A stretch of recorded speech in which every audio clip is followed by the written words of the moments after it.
suggest, Your Honor, Pima County would like to call Professor Merle King. Yes, sir.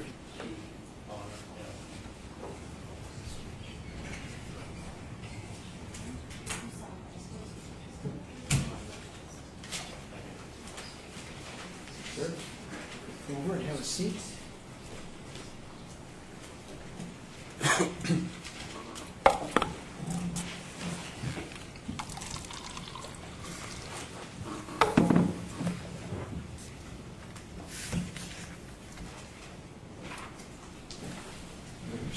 Today's begin, Your Honor. I'm going to trade places with Mr. Straub here. Mr. King, would you please describe your educational background and work experience? I have master's degrees in business administration and business information systems.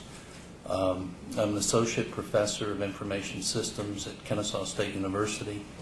I'm also the executive director of the Center for Election Systems at Kennesaw State. As a professor, I've taught maybe 25 different classes in computing, programming, data structures, database systems, data communications, EDP audit and control, legal issues and information technology, IT project management, a lot of different courses from an academic perspective. I've also served as a faculty member in the University Systems Computer Science Institute, which was a program to retrain faculty, mathematicians, physicists, chemists to teach computer science. I've been past chair of the Department of Computer Science and Information Systems at Kennesaw State University. I'm a member of the IEEE. I've served on the Standards Coordinating Committee 38 and P1583 Voting System Standards Project. I have consulted with the EAC and assisted in compilation of...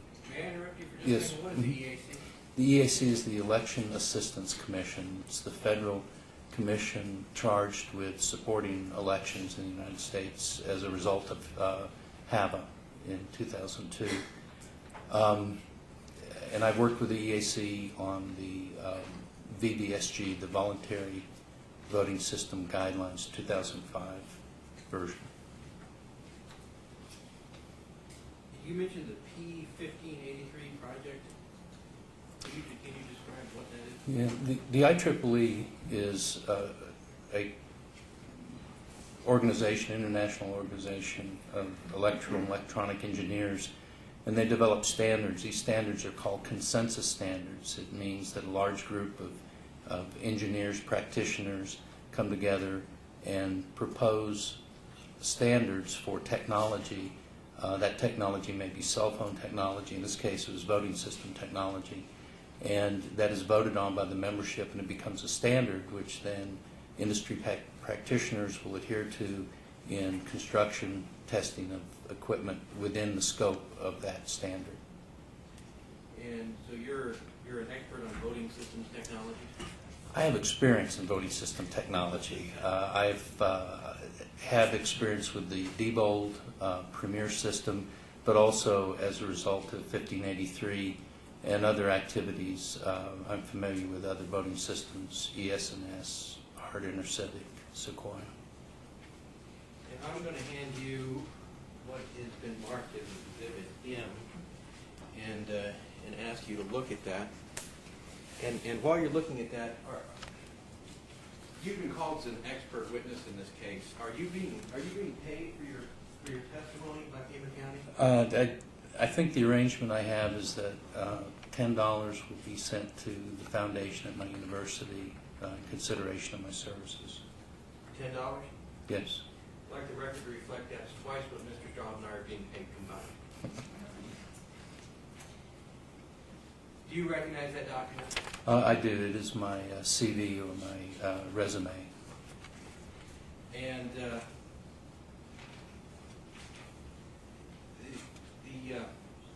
it also appears that you've published quite a bit. Is that right? I have published, compared to other academicians, I would not say I have an extensive publication record, but I have published, yes. Okay. Your Honor, I would like to move, well, actually, I think, has Exhibit M been admitted already?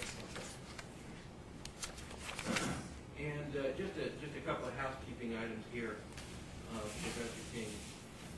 You've heard the testimony in this case. Are the GBF files that we're talking about in this case intended to be read only by the GEMS system? They are intended to be used by the GEMS system, yes. And does GEMS require a password for the GBF files to be loaded back into the GEMS executable file? It does. Now, would you please define the term computer program within the common definition of that term with the computer science industry? As people who teach computer science would define that term?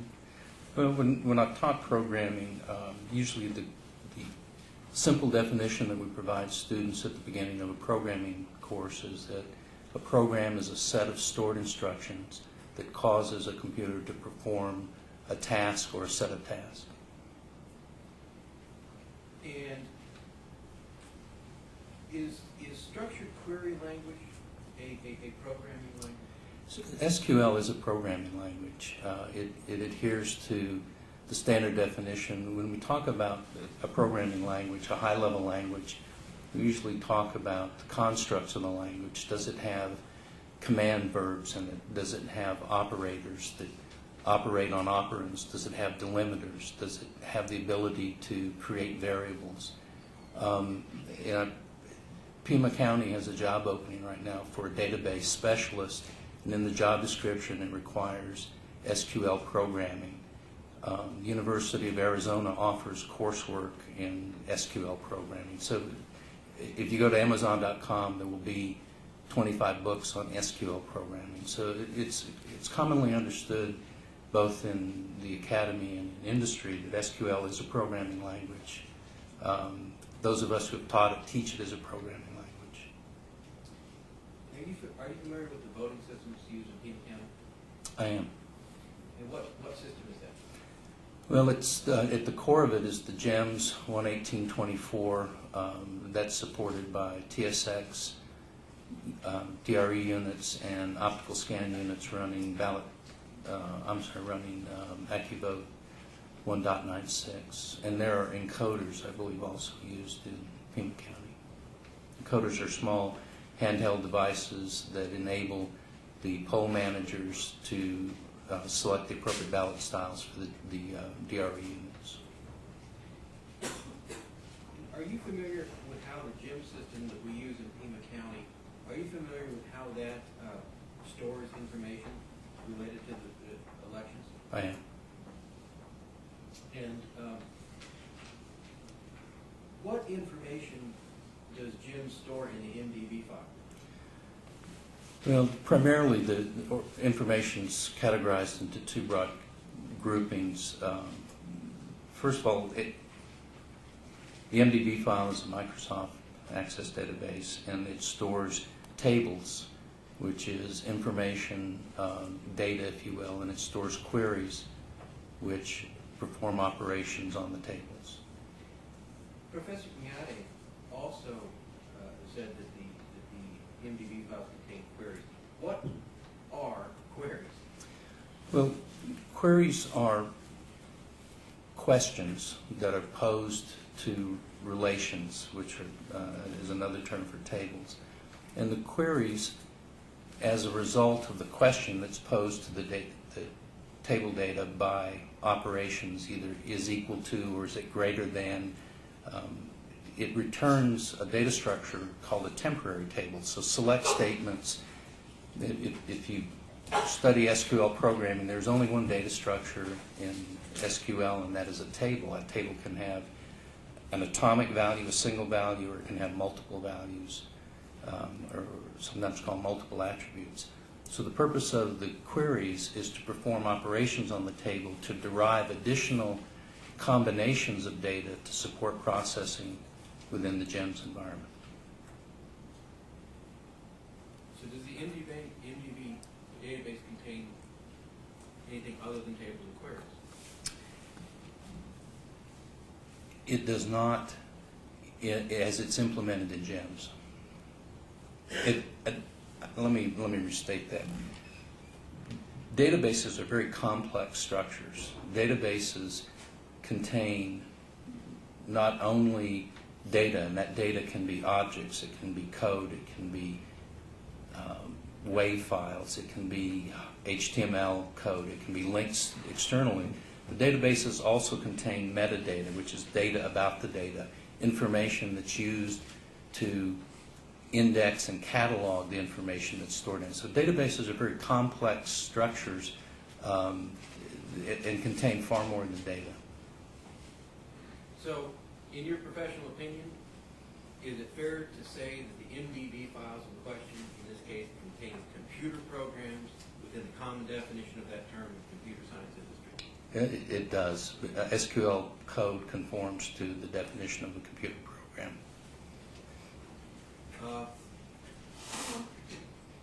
If I may, I'm going to show you again what we've seen so many times at Exhibit 24, the Arizona Secretary of State Manuals.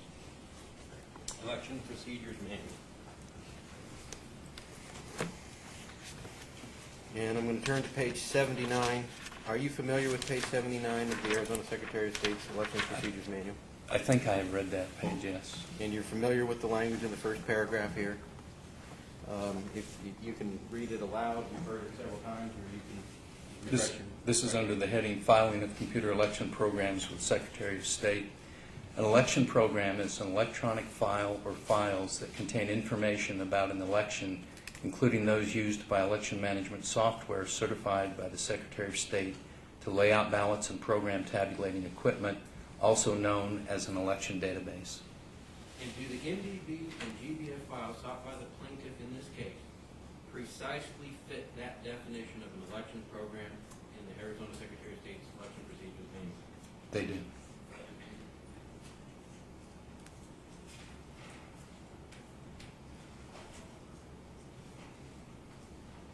Do the SQL queries in the MDB, do they identify information that's stored in the MDB files?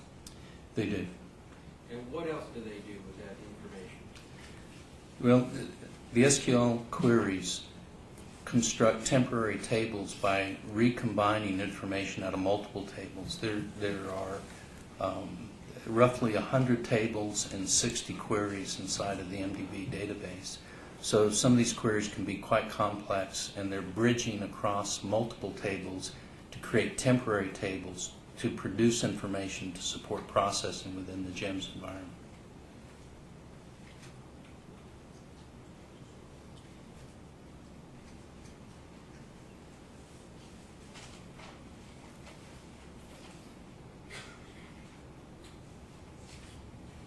All right, now I'm going to hand you a couple of statutes. I think you're familiar with these, and you've certainly heard us talk about them before during the testimony in this case. Arizona Revised Statutes, Section 16444 and 445. Are you familiar with these statutes? I am. And would you please read ARS 16445A into the record for me, please? 16445, filing of computer election programs with Secretary of State. A, for any state, county, school district, special district, city, or town election, including primary elections, utilizing vote tabulating devices as provided in this article, there shall be filed with the Secretary of State at least 10 days before the date of the election a copy of each computer program for each election. The Secretary of State shall hold all computer program software filed pursuant to this section in escrow for 3 years. The Secretary of State shall securely destroy the software filed pursuant to this section on the expiration of the 3-year period. Thank you. Now, on the other statute, would you mind reading 16444A4, please? Computer programs includes all programs and documentation adequate to process the ballots at an equivalent counting center. Can the GEMS system complete the processing of an election processing of ballots for an election without the code stored in MDB files for that election? It cannot. Does the MDB file otherwise meet the definition of a, quote, computer program according to ARS 16444A4 in your professional opinion? It clearly does, particularly in light of the inclusion of code, but also the requirement at an equivalent county center. What do you understand an equivalent county center to be? An equivalent county center would have to contain first a server with a comparable configuration for which that version of GEMS has been certified. That's often referred to as the build environment. When a voting system is certified, all of the ancillary software that is contained within that environment is also a part of that configuration. So the first thing that is required is that you must have a server and any ancillary. That could be a CD burner, it could be a multiplexer that's used to concatenate input from optical scan units. The second thing you would need is the licensed version of GEMS upon which the MDB file was created, and then the last would be the MDB file. Does it have to be any particular MDB file? If you're talking about version 1824 as used in Pima County, it certainly does. One of the security features that has been added to that software is that the key codes, the key IDs that are used to create the unique identifiers on the memory cards that are placed in the optical scan units and the TSX units, those are encrypted. And without the MDB file that contains that encrypted code, the cards that come in from the precincts for counting would not be recognized by the equivalent GEMS server. So it is very critical that the MDB file with which that system was created is available for its processing. The MDB file that was created by that system has to be available to process the election? If it is to be processed using GEMS. Without it, you are in a hand count environment or some modification of a hand count environment.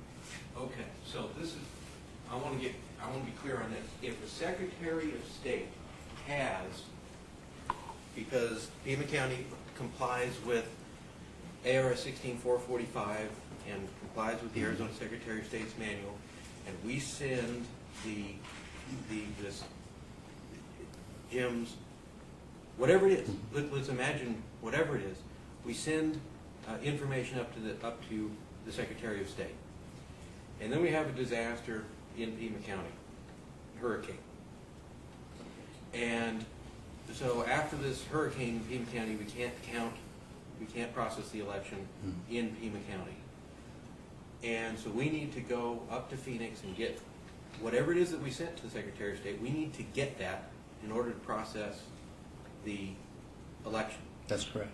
Okay.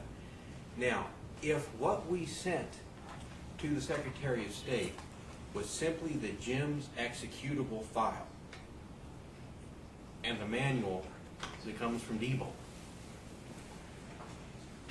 are we going to be able to process that election using the GEMS system? You will not. Okay. And if I understand this, the reason for that is that there's something particular about that particular database that needs to be created for that election that makes it that particular database is going to be necessary, and that you can't just create a new database. I guess would be the other option. You cannot, because the cards are already in the field. Okay. And that's the cards. What cards are we talking about? These are the PCM CIA cards, often called memory cards or flash memory cards, that are created as a part of the ballot building process. Once programmed, they're inserted into the optical scan units, inserted into the TSX units prior to LNA. And so what do those cards do in the machine? When they're inserted into the optical scan units and the TSX units, at the simplest level, they collect votes as recorded on those devices. And So these cards they're in the machines, and people are either voting on the touchscreen machines or running ballots through the optical scan machines. And what are the cards doing while this is happening? The PCM-CIA cards are collecting the votes or the ballot images as they're produced by those devices. And typically, as I understand it, the GEM's central count computer then collects the information that is sent to it by those cards. That's correct. And that can be sent in by different ways in different jurisdictions, by modem, or as Brian Crane testified earlier, you can bring the machine downtown and hook it up with a serial cable. That's correct. But if your central count computer's been destroyed, like we talked about earlier in this hurricane situation, and you have only the GEM's executable file, why is it not going to be able to get that information from the cards? That information is encrypted into the MDB file, and without the database that was used to develop the cards, those cards cannot be read again by another database that's created by GEMS. Those cards are unique to that database. That's a part of the security design of the feature. It's one of the ways in which counterfeit cards cannot be introduced into the precinct and brought back into the central tabulation location. So is there any possible way, in your professional opinion, that the GEMS executable file plus the GEMS user's manual would meet the definition of ARS 16444 D-A4? I can't imagine that that was the intent of that legislation. And I would say, particularly in light of plans that have been developed in Louisiana and Mississippi who have experienced exactly what you're describing, the criticality of creating equivalent count centers is a part of every jurisdiction's contingency plan. As a factual matter, is there any way that the GEMS executable file plus the user's manual would meet the definition? The GEMS executable file that we use in Pima County plus the manual, is there any, as a factual matter, is there any way that could possibly meet that definition of the statute? No, could not. And you mentioned Louisiana and Mississippi. Do you have you observed what's going on there? I have had an opportunity to review the contingency plans for both the state of Louisiana and the state of Mississippi as a result of their experiences in Katrina and Rita.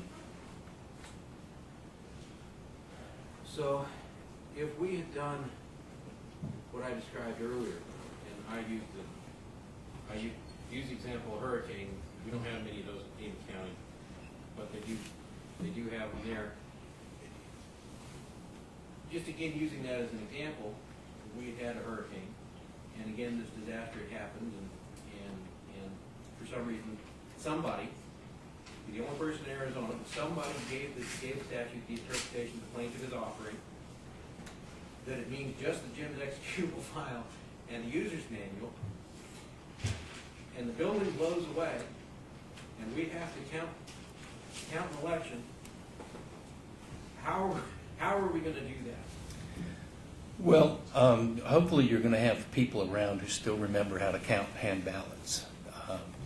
The issue would be on the fly. You would have to develop a contingency plan in which, using precinct counts, using report tapes, you would have to manually reconstruct the totals from the election.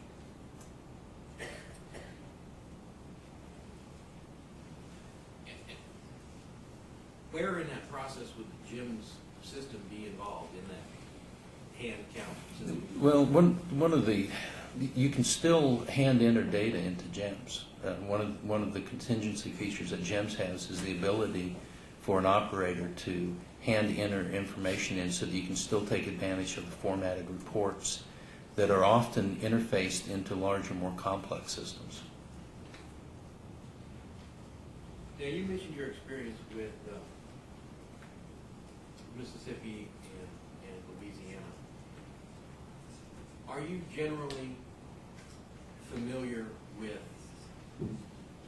election-related issues and election-related, or rather software-related security issues in places around the country?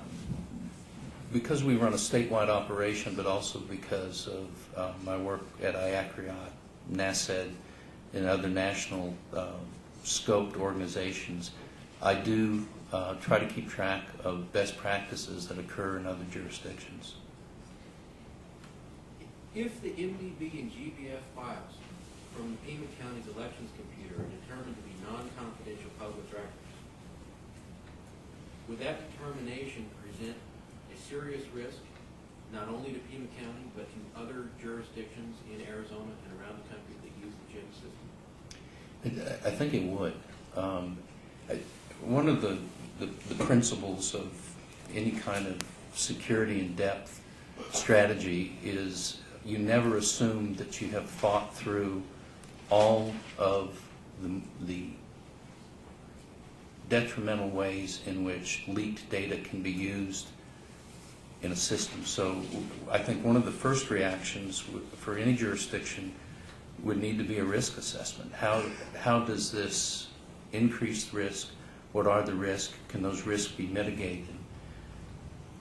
The second aspect is, for whatever reason, either as a hobby, as a challenge, as a statement against a particular vendor, there are people who collect information about voting systems, and that information can be manuals, it can be source code, it can be databases, and every piece of that information gets shared within a community of people who have an interest in breaking the security of voting systems.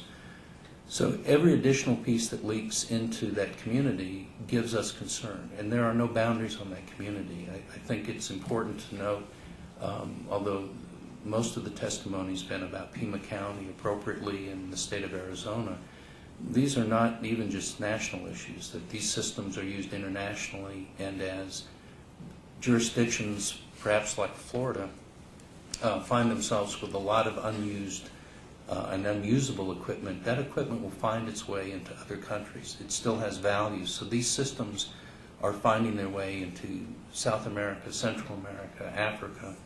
And so the implications of how these disclosures of aspects of the technology will be impacted really need to be thought through.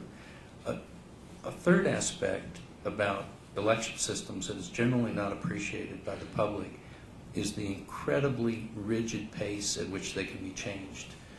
In most systems, when you have a leak or an exposure or an identified vulnerability, there are ways in which you can immediately mitigate those systems. With voting systems, at best you have a 2-year mandated requirement to modify those systems, so that if a vulnerability is expressed today on the system used in Pima County cannot change that system and still retain its federal certification and therefore its state certification. So generally accepted practices like applying service packs to the server cannot be done on election technologies because it changes the build environment and would nullify the certification. So when we talk about what could happen when an MDB file or documentation or any aspect of the system is leaked into the wild, the election community has to be very, very deliberate in thinking through that, because unlike other technology users, we cannot change our systems immediately to respond to that threat. We are writing these systems. In fact, this month is a very important month. Effective December of 2007, the 2005 VVSG is in effect. So any systems that are to be... I'm sorry. My screen is interrupted. In December. In December of 2007, Thank you. we are now required to build systems to the 2005 voluntary voting system guidelines. Thank you. No system has yet been certified under those guidelines, and it is not clear whether there will be systems certified under those guidelines. So the alternatives for counties who absolutely must be in compliance with DOJ issues must be in compliance with HAVA Section 301. We don't have the latitude that other industries have about making rapid changes to our technology when we discover vulnerabilities. So we try to be slow, we try to be deliberate, and always think through the unintended consequence of any action that impacts the technology. You talked about releasing databases into the wild. Have you seen anything to indicate that there would be any security or any chain of custody maintained on documents that were released to the plaintiff in this case? I've seen nothing that would ensure any kind of control or chain of custody of the information. In fact, I'm not sure once it's released that there is a way to restrain its distribution. So your assumption is that this gets released, it gets released to the wild? Yes, instantly. I would also add to the MDB files. There's a lot of information in the MDB files that's of use to hackers. And earlier today in testimony, we heard about brute force algorithms, ways in which you attempt to crack or break systems. And one of the things that hackers look for in designing a brute force attack is ways to reduce the complexity of the attack. So for example, if you know that the hash code of encryption on the card IDs is a short integer versus a long integer, you can get that from the database. That reduces the complexity of the algorithm for the attack. So there are many, many clues that clever and experienced people can discover within the MDB file that were not put there to make the system vulnerable, but may have that effect.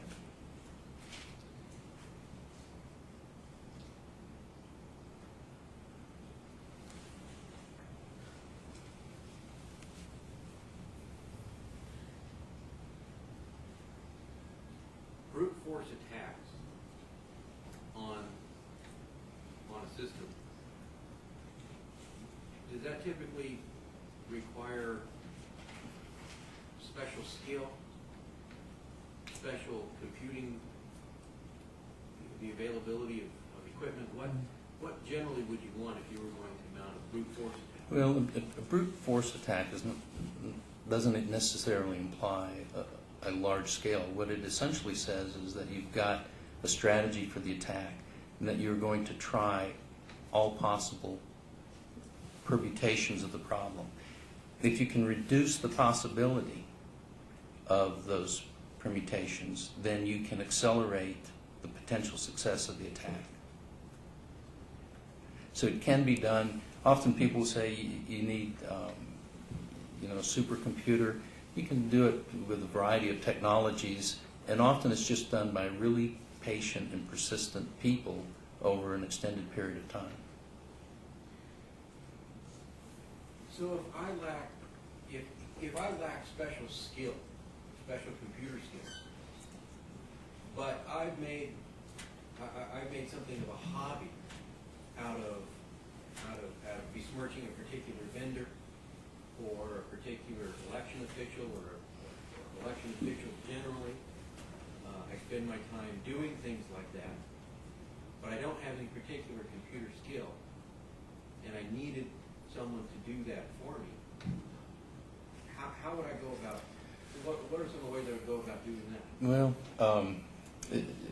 an unfortunate side effect of the internet is a phenomenon now of posting programming jobs for bid on the internet.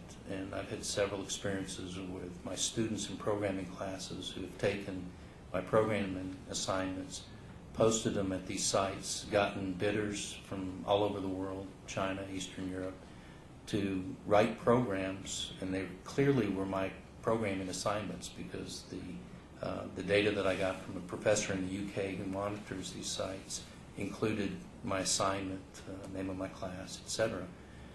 And enables the person who posts the job to pay with PayPal. And clearly the people at the other end of that network are not concerned about scruples. There could have been no confusion about what was going on with the assignment. So in terms of, again, thinking through, is the release of anything harmless, it is not prudent to jump quickly to that conclusion and say there's no harm that can be done by releasing anything, user IDs, telephone numbers, etc.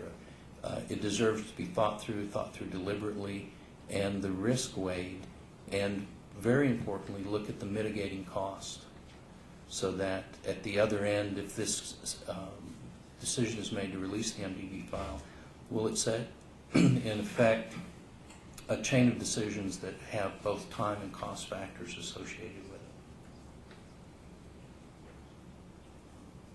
So would it be safe to assume that when an MDB file gets released into the wild, that it will be getting worked on in Eastern Europe and China and all over the world? It's very possible. It could get worked on in Pima County.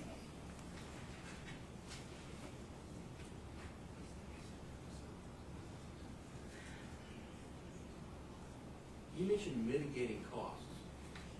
Now, based on your experience around the country with these systems, what are you worried about in terms of mitigating costs? When something goes out, and we've got a certain amount of risk, and we've got to mitigate that risk. What's the problem with that? Well, I can give maybe two scenarios, a very large-scale scenario and a very small one. At the large scale, the cost of certification of a system is right now estimated between $1.5 and $2 million. That's just the certification cost. If you add the development cost, unless that development and testing costs can be passed on to a large number of jurisdictions, a single jurisdiction has to bear that cost. So setting aside the cost of the equipment, the training, anything else, if you require a large-scale change in your technology, it can be extraordinarily expensive. At kind of a micro level, the number of people in the country who can program databases is extraordinarily small. I think earlier today we heard testimony that in many jurisdictions in Arizona it's done by one company. And in part that's a result that there are very few people who can do this. So if a technology change is made, the training that goes into ballot builders or election programmers is a significant expense for any jurisdiction. So anything that results in a change of technology has to be carefully thought through because of not only the direct costs but the indirect costs associated with training, changes in procedure, and other mitigating issues. In your opinion, does it constitute a security risk to have inadequate training? So, inadequate training is probably the most overlooked risk in any security assessment. That very often when people don't know what to do and don't know how to do what they're assigned, you get exposures that certainly meet the threshold of security risk. Can you explain to me what hooks are in a database? Well, actually the hooks are in the application. Application software written in a high-level language that is intended to interface with a database. The vernacular in programming is to say we have to hook the data. It's a method by which you can go out, identify in a relational database, identify the appropriate database, the appropriate table, the appropriate fields, and then pull that data into the application for processing. The understanding what the end product of the hooks are, that is what the names of the tables are, what the names of the fields, and very importantly, what are the data attributes. In programming, particularly in a language that uses strong typing means that if you create a variable that can only accommodate a number, it has to know that it's getting a number. You cannot put data of other types into that field. So if you can look at the architecture of the database and understand the attributes of the data, that gives you insights into how to write an application other than Access perhaps, other than GEMS perhaps, that can manipulate and utilize the information in that database. So when you disclose a database, you're not only disclosing the data and the queries that it contains, you're disclosing its architecture. And that architecture is needed to be understood before you can write other applications to manipulate that data.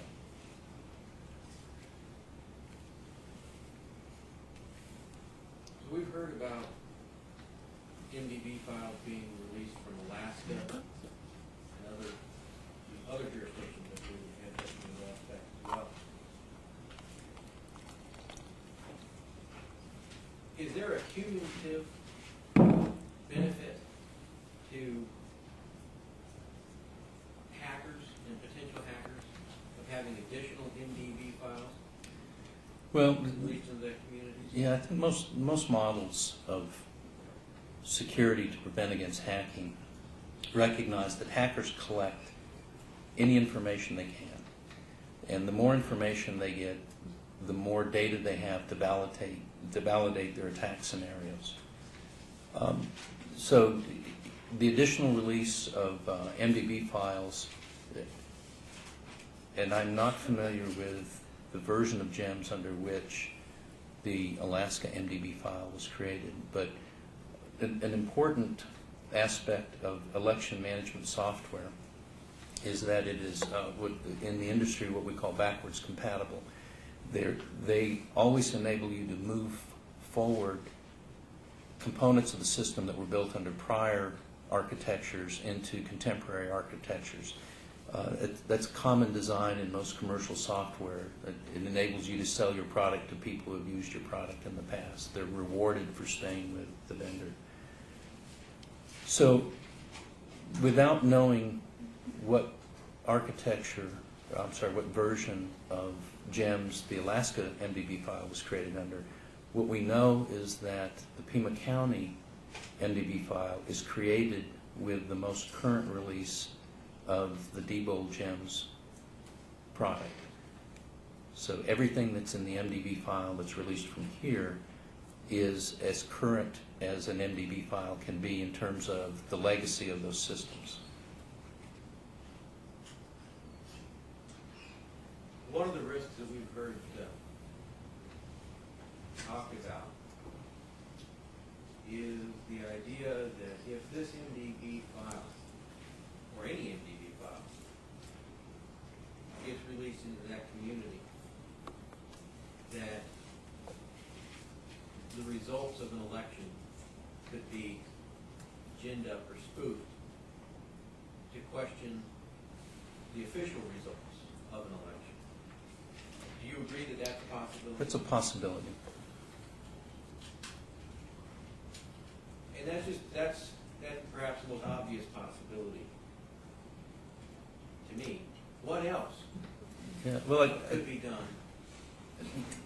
along those lines? I think the notion of using a purloined or acquired MDB file to spoof election results is easy for people to understand because most people have an interest in the outcome of elections, so they can visualize using an MDB file to alter the outcome of election.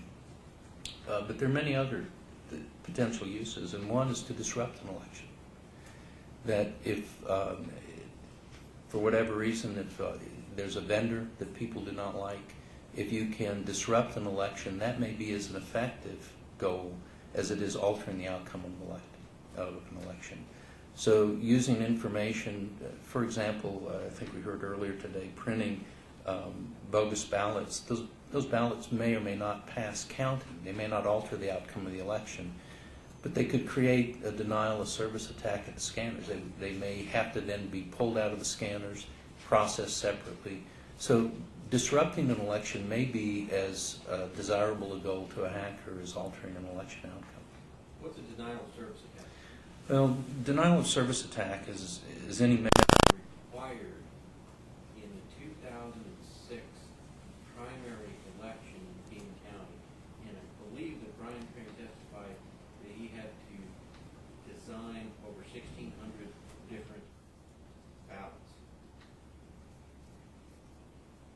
if you were to get that MDB file after the close of an election, for that, after the close of that election, if you were to have gotten that MDB file, what are some of the various things you could have done with that as a hacker to have disrupted that election? Well, that's a very broad question. I can give one example that may illustrate. Often at the conclusion of an election, if you can cast the doubt upon the integrity of the election, it may serve some political purpose. Within the ballot definition, within those hundreds and hundreds of recombinations of definitions, there are overlapping definitions of what James calls a vote center, which you would probably call a voting place, an actual physical place where you're going to vote, precincts, and districts within those precincts. And these are all different ways in which we determine that a voter is eligible to vote in a collection of races based upon their residence. By going in and altering the ballot definition, don't tamper with the vote totals. Don't tamper with the number of votes cast. Tamper with the ballot definitions and disclose to people that they should have voted for this candidate who lost. They were entitled to vote for that candidate, and here's the proof of the ballot styles. It probably would not sustain scrutiny, and it certainly would not sustain an audit, but it would throw the outcome of an election into, particularly a close election, into disarray. And again, some people who do not like the two-party system, people who do not like the electoral college, people who do not like electronic voting. There are many people who have issues with how elections are administered in the U.S. who may not want to alter the outcome of an election, but would like to see some pressure put on the election community to make changes, and disrupting an election is one way to accomplish that. You talked about people who don't like electronic voting might be interested in disrupting the system. In your experience, in your professional experience, are you in fact seeing that happening around the country? Well, it's easier to talk about than it is to do. But most jurisdictions, and I'll use my home state of Georgia, in Georgia it's a felony to possess election management software by individuals other than those authorized by the Secretary of State. So in some jurisdictions, the risk for noodling, if you will, with the tools that you need to manipulate an election carry greater consequence. So it is talked about a lot, but we have not seen the effective attacks that are often hypothetically discussed in studies by academics.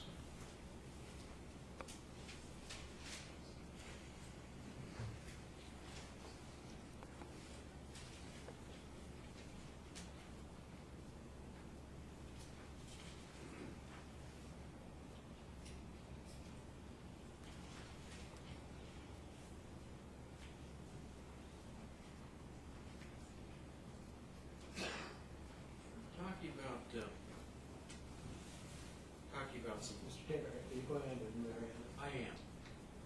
It's probably a good idea then to take a break for the evening, since you're not likely to finish in the next 2 minutes. Court will stay in recess until 9 o'clock tomorrow. Counsel, do I have your assurances, however, that we're going to finish tomorrow? I assure you. You haven't been saying much otherwise. You need to know this because I have quite a bit else on my calendar for next week. 'Tis the season. Well, I'm talking about hearings and the rest. I think so.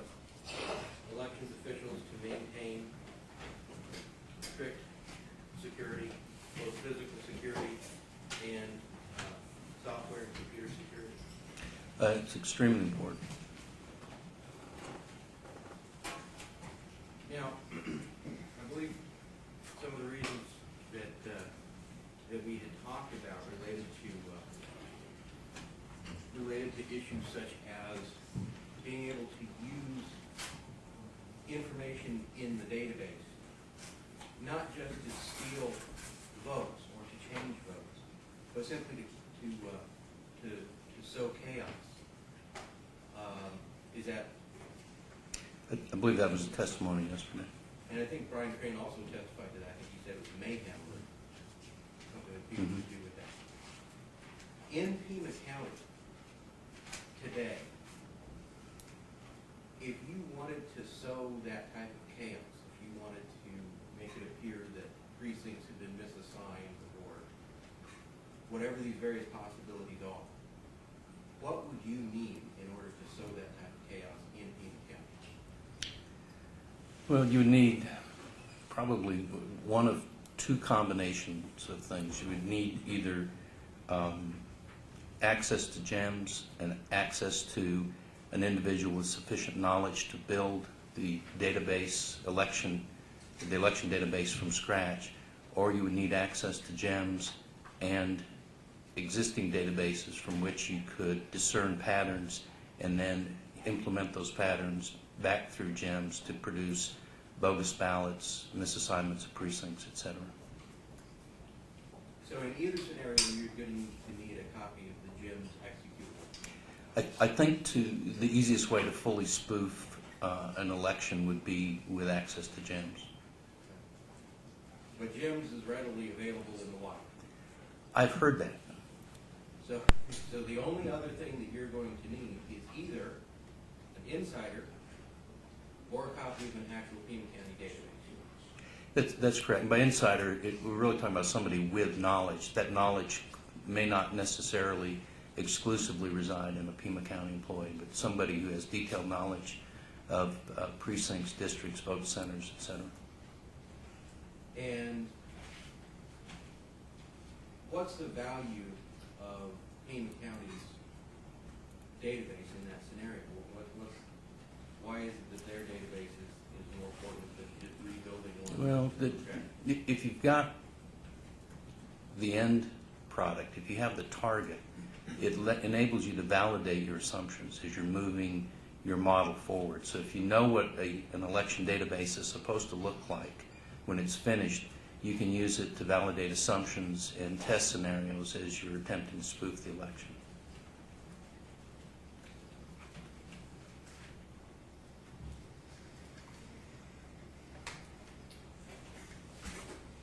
It's possible, isn't it, for elections officials, including election officials in Pima County, to change the specific parameters in the MDB files that control ballot layout, ballot design, candidate rotation, to change those parameters? It's possible to do that. Well, it's not only possible, it's necessary as you build the next election from the preceding database, as we heard in testimony yesterday. But aren't you able then, even if you don't have the latest database, but you've got the old ones, to detect patterns in how those parameters are set? That's correct. And what would be involved in doing that? Well, on a very simple level, if you look at, say, user IDs, organizations will typically either require or declare an expectation that users create user IDs that conform to patterns. Common ones are first letter of the first name and the last name, all in lowercase. You see that frequently in systems. So by looking into an existing database, you can begin to analyze patterns of the data, size of fields, certainly order of values in the database.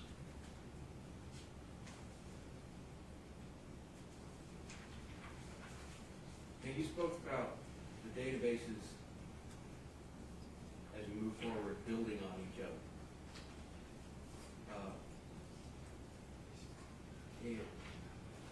The executable file is also designed that way.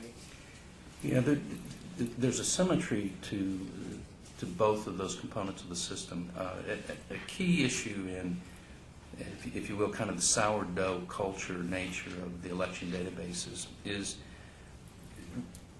in addition to the sometimes incredibly short time period between the qualification of candidates for an election and the need to produce the paper ballot, optical scan paper ballot for overseas voters, there's a very short period of time in which to bring together all the components of the election and test them, because not only do you have to validate all the precinct assignments, the vote center assignments, the races, the spelling, the audio files match. Usually there's multiple levels of review in a jurisdiction, either through other reviewers or political parties, etc. So an important aspect of using preceding databases is it eliminates transcription errors, and that's been a common practice in computer industry forever. When you're moving data forward from a prior instantation to a new one, the fewer keystrokes that are involved, the less likelihood that you'll introduce transcription errors where you will miskey a precinct code, miskey a vote center's name, etc. So a part of that need to preserve databases and move them forward is to speed up the process, because the timing of the process is not at the luxury of the jurisdiction. It's imposed by several overlapping statutes that require the production of the databases, the production of the database and the production of the ballots, particularly for overseas voters. But it also eliminates transcription errors in the construction of the database. So that's one aspect of the continuity of the databases. On the software itself, most people really fail to understand the complexity of election management software. And it's instructive if you look at the incredibly small number of voting systems that are certified and the corresponding incredibly large number of jurisdictions that those systems go into. People have to understand that the system, I think we heard in testimony, somebody said that there was a ballot rotation style for Pima County that's a part of the GEM system. If you look further, you will find that the GEM system includes fonts for Japanese characters, it includes fonts for Korean characters, it includes the Tagalog language, it includes Chinese fonts, it includes Minnesota ballot styles, and because when a system is certified, the vendor has to be able to have that system adopted in every jurisdiction that they hope to sell it in. So these systems carry with them an incredible amount of legacy information so that the vendor does not have to go through this 18-month certification process for every jurisdiction they hope to sell the system into. So in the review of the system, it's a very, very complicated system that does a very simple thing. It counts by one, it adds votes, but it needs to be capable of doing that across a wide range of jurisdictions, all who have distinctive rules about the presentation of ballots, the tabulation of votes, etc. You mentioned certification process. You said it's an 18-month federal certification process? It's estimated now to be 18 to 24 months. There are a couple of systems that are in process, and that's my latest understanding of the timeline.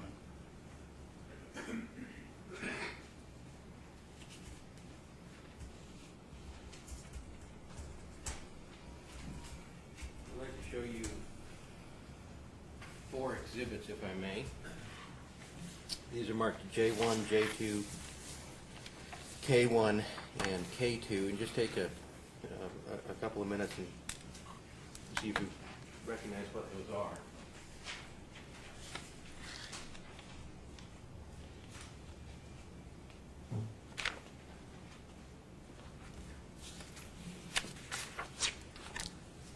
Well, J1 and J2 appear to be listings from a website that describe voting system equipment and the system ID number and the Arizona certification date. The exhibits K1 and K2 are letters from the Arizona Secretary of State to Don Vopolinski regarding the certification of Diebold Systems 11824. VC Programmer 461, Voter Card Encoder 1.3. I lost you at VC 461. VC Programmer 461, Voter Card Encoder version 132, AccuVote OS Central Count 2.012. In essence, it's the equipment that's used in Pima County to process elections. If I may also comment on another potential source of misunderstanding about what certification means in both federal and state certification.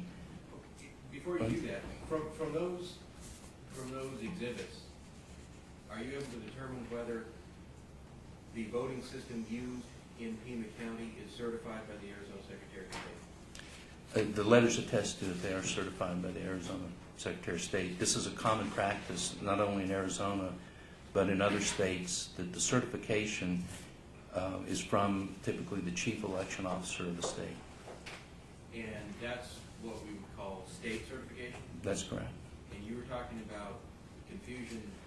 Well, yeah, the confusion often comes about who does the certification. And certainly in Georgia, certainly in Arizona, the certification is done by the Secretary of State. It's not done by a tester. Test labs themselves may run certification protocols, and they may issue recommendations to the certification body. But at the federal level, it is the EAC that certifies systems. It is not the VSTLs, the voting system test labs, that certify systems. And the same is true at the state level. Most states have examiners. The examiners will design the test protocols. The test protocols are approved by the chief election officer. They're administered by the examiner. But the certification is done by either the EAC at the federal level or in its predecessor, the FEC and NSAD, NASAD, or it is done at the state level by the officer. There are people involved, but the certification is the exclusive purview of the certifying agency. And when you talk about the 18-month process, what's that? Where does that fit in that? Well, as I said earlier, these systems are extremely complex, and even though the state of Arizona or another jurisdiction utilizes a subset of those systems, the current 2005 VVSG and its predecessor, the 2002 VVSG, required system certification. And what that means is that you cannot change a component of a system without certifying the entire system. So that requires an end-to-end process. It's time-consuming. Anomalies are often identified. They have to be explained. So the process itself, we're still in the first implementation of the certification process for the 2005 VVSG, but it is very time-consuming and expensive to the vendors. Now, you said something earlier that I wanted to get clear on, this idea of, I think you called it sourdough culture. Mm-hmm. That, if I understand your testimony correctly, there is lots and lots of information that goes into the voting database. That's correct.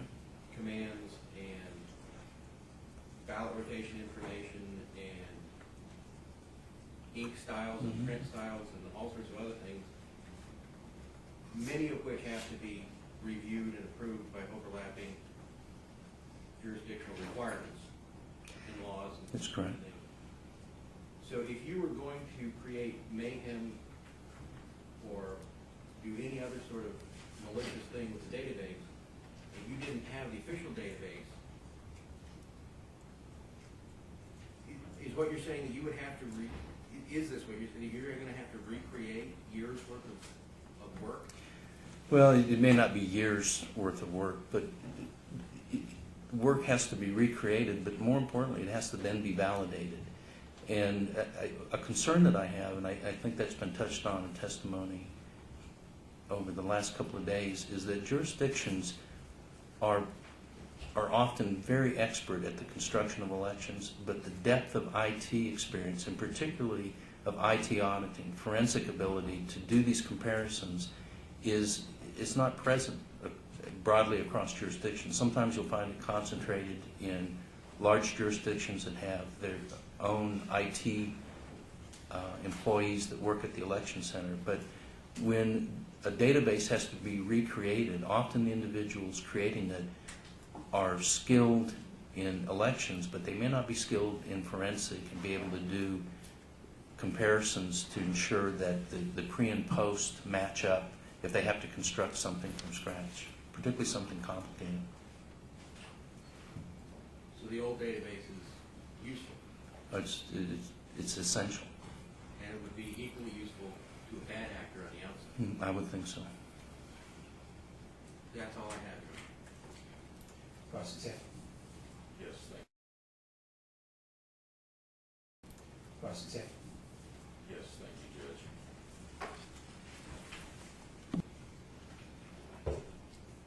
Professor King,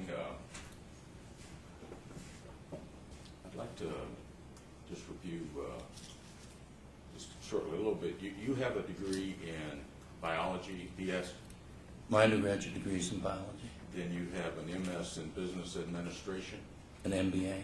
MBA, and then an MS in business administration system. Business information systems. Business information systems, okay.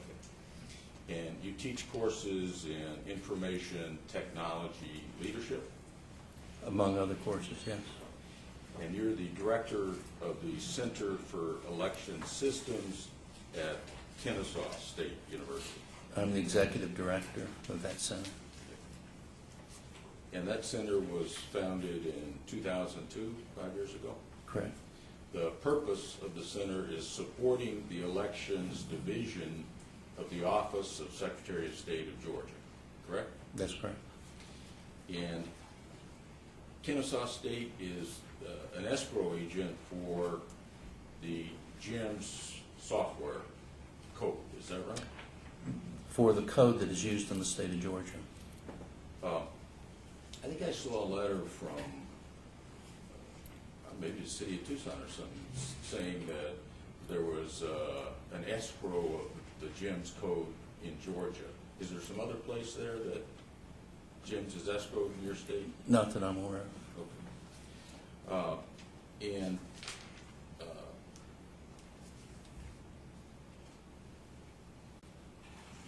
Cyber brought you the GEMS code, right? That's where you got it from that company? They did not bring it to us. They provided it to us. I believe it came FedEx. And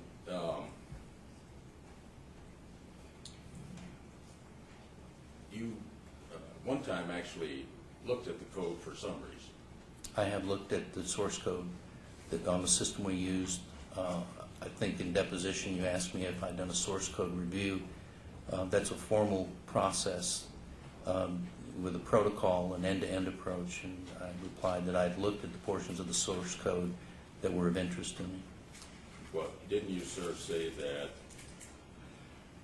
you were curious about how a particular function worked, and you looked at it because of that curiosity? That's correct.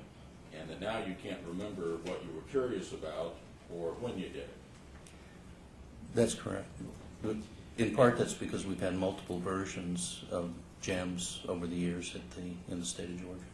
And GEMS is a licensed software product, correct? It's supposed to be, yes. And the database is a work product that's produced by GEMS and is not licensed, correct?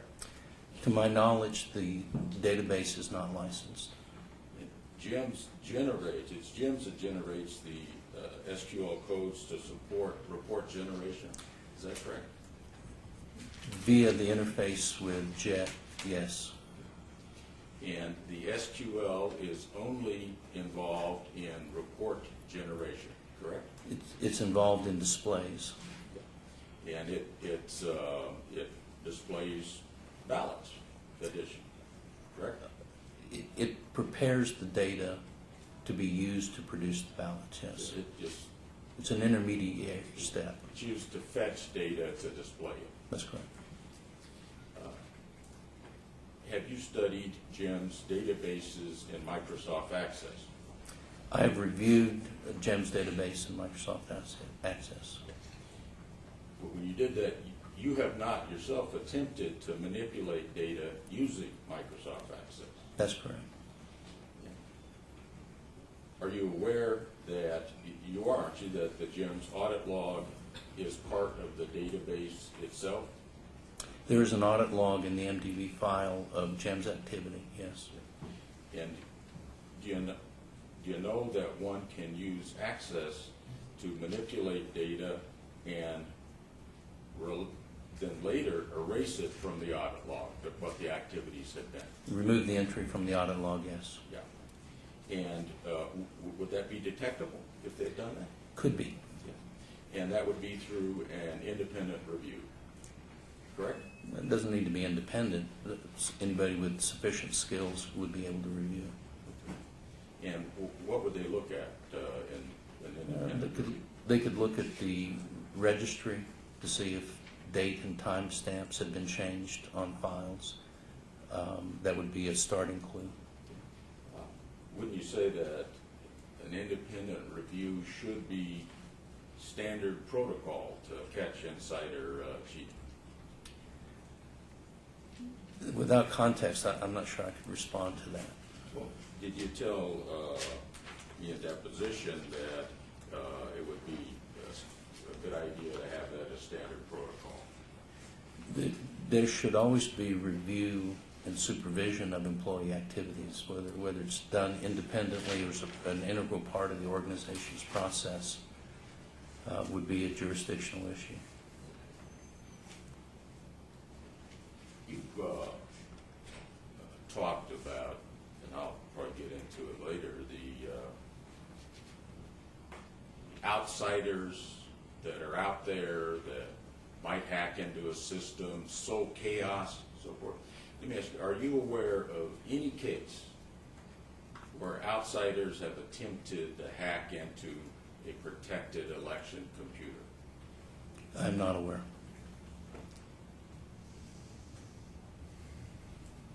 Assume that a computer with gems on it. Incidentally, you toured Pima County's facility, didn't you? I did. Yeah. And did you see how they have the computers set up in Pima County? I saw the tabulation room, I believe it's called, and I saw the gem server installation. Yeah. What's your opinion of that? Is that a secure server?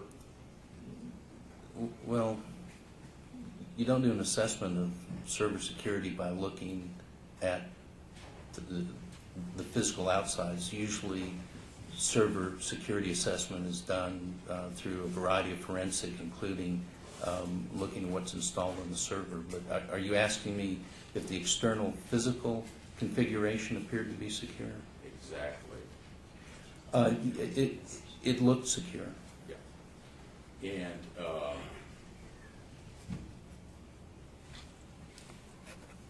can someone on the outside hack into that computer? Well, first, to answer that question, I would never make an assumption that I understand all the possible scenarios of attacks, and that's a critical requisite in the design of security. In deposition, I said that one particular vulnerability of systems is when they're taken out for repair, because there's a change in custody of those units. So without understanding what the chain of custody requirements are in Pima County for that unit going out for repair or other maintenance, without knowing who has access, whether janitors get into that room, etc., it would be difficult to say whether an attacker could get to that system. If you're asking, could they get to it via a network connection, I did not observe a network connection that would enable that. Professor King, let's back up a little. Would it be appropriate for Pima County to take its election server and send it out for repair?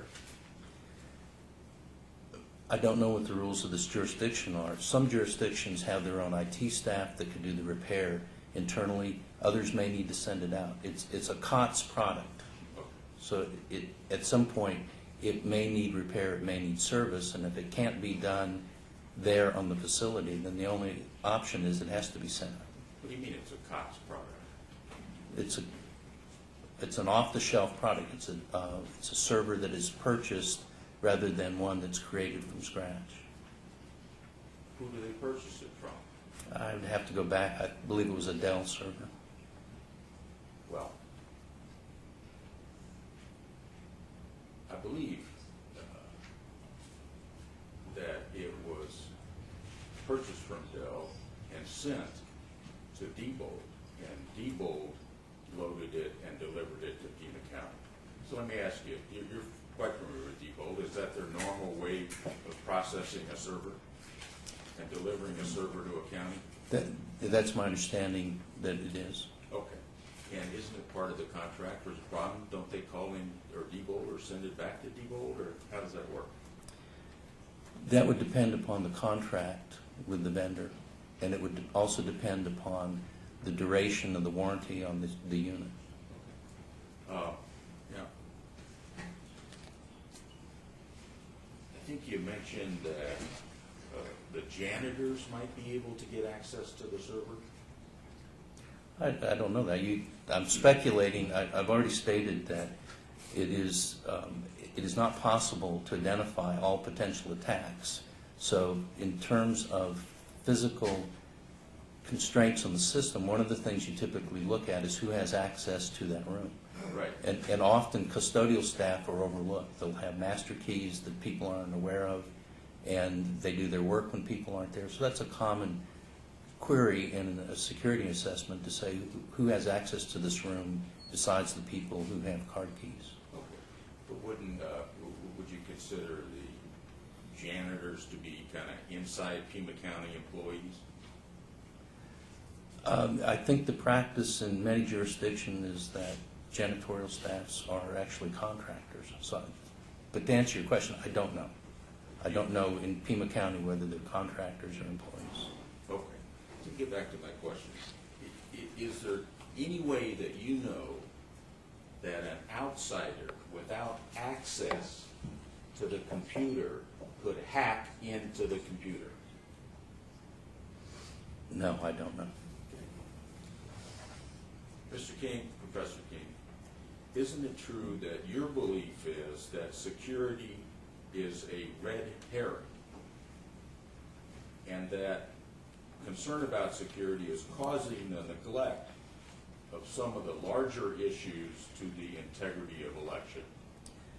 Yeah, I have stated that I have a concern that security can be a red herring, and it causes jurisdictions to overlook other threats, other risks to the integrity of their system. And primarily that's because of finite staffs and finite budgets. And I think I've said that every dollar that is spent on security enhancements, particularly security enhancements that are not enforced by a risk assessment, is a dollar that's not available to address other risk in that jurisdiction.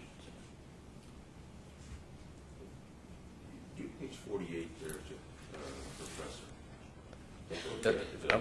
Excuse me, Counsel. 48 in which document? In the transcript of your deposition of November 8th. Page 48, and I'm going to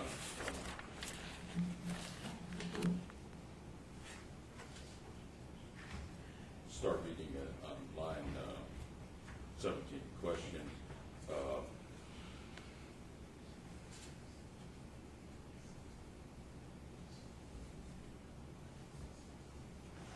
Risk for rigging election, changing votes. Answer.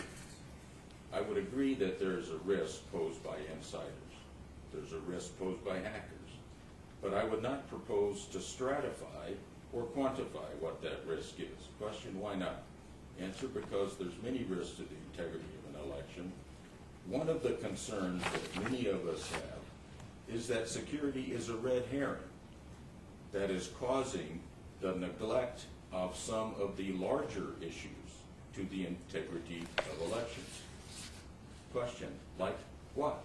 What's the larger issue? Answer, ensuring that voters are assigned to the proper precinct. Were those questions asked, and was that your answer at that time, sir? It was.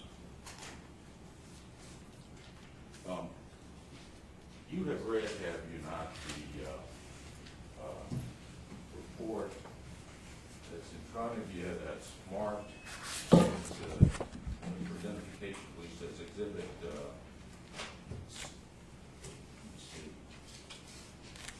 one moment, please.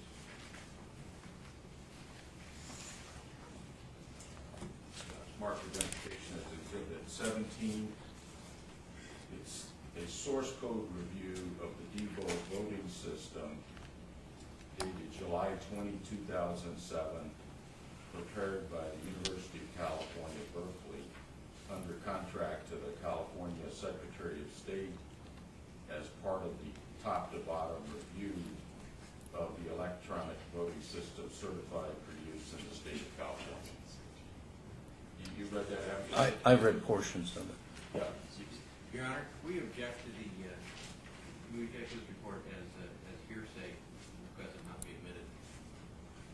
I'm not offering the report at the moment, Judge. The professor said that he read it, so I wanted to ask him questions. I may offer. I think it's The objection is overruled, since it's not being offered for admission at this point. You may proceed. Have you read the Appendix A that talked about the threats to, it's called a threat model? I can't recall if I read that portion. Well, why don't you just flip to it? It's page 66. I think you'll find it there, sir.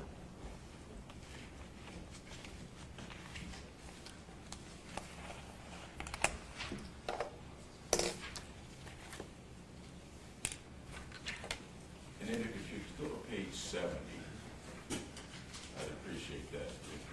But take your time.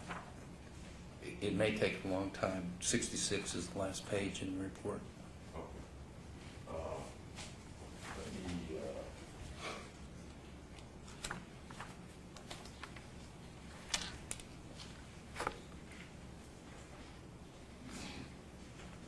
give you a better copy that has the rest of those pages in it.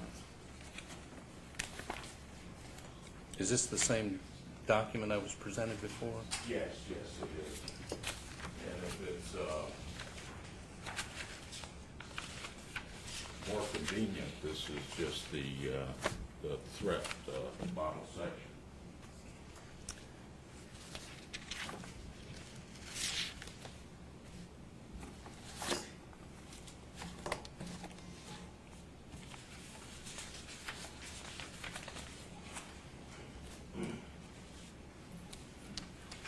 And page 70, what portion? Yeah, I just wonder, have you seen that appendix portion? I may have. Yeah.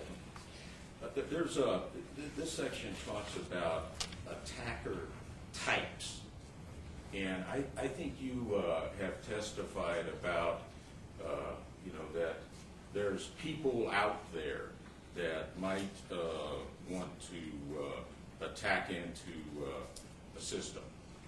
And in this report, don't they, sir, they list in the order of increasing capability the types of threats. And the least one that they list as the least likely is outsiders. Wouldn't that be correct? According to their ranking, yes. Yeah. And they say that because there's no special access to any voting equipment by outsiders. Correct?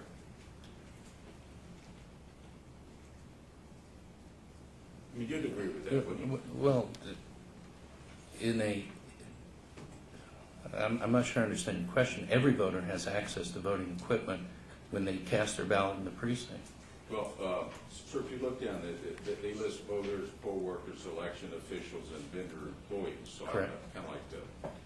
So outsiders, they're talking about non-voters, poll workers. So the least risk they list as outsiders, correct, sir? In their model, yes. Yeah. And the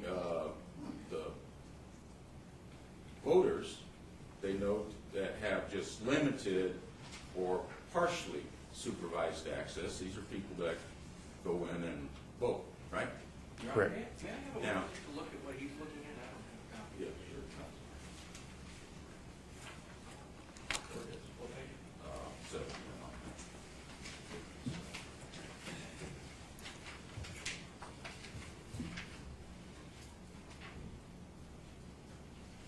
now, what do you think is the risk of voters themselves? That's a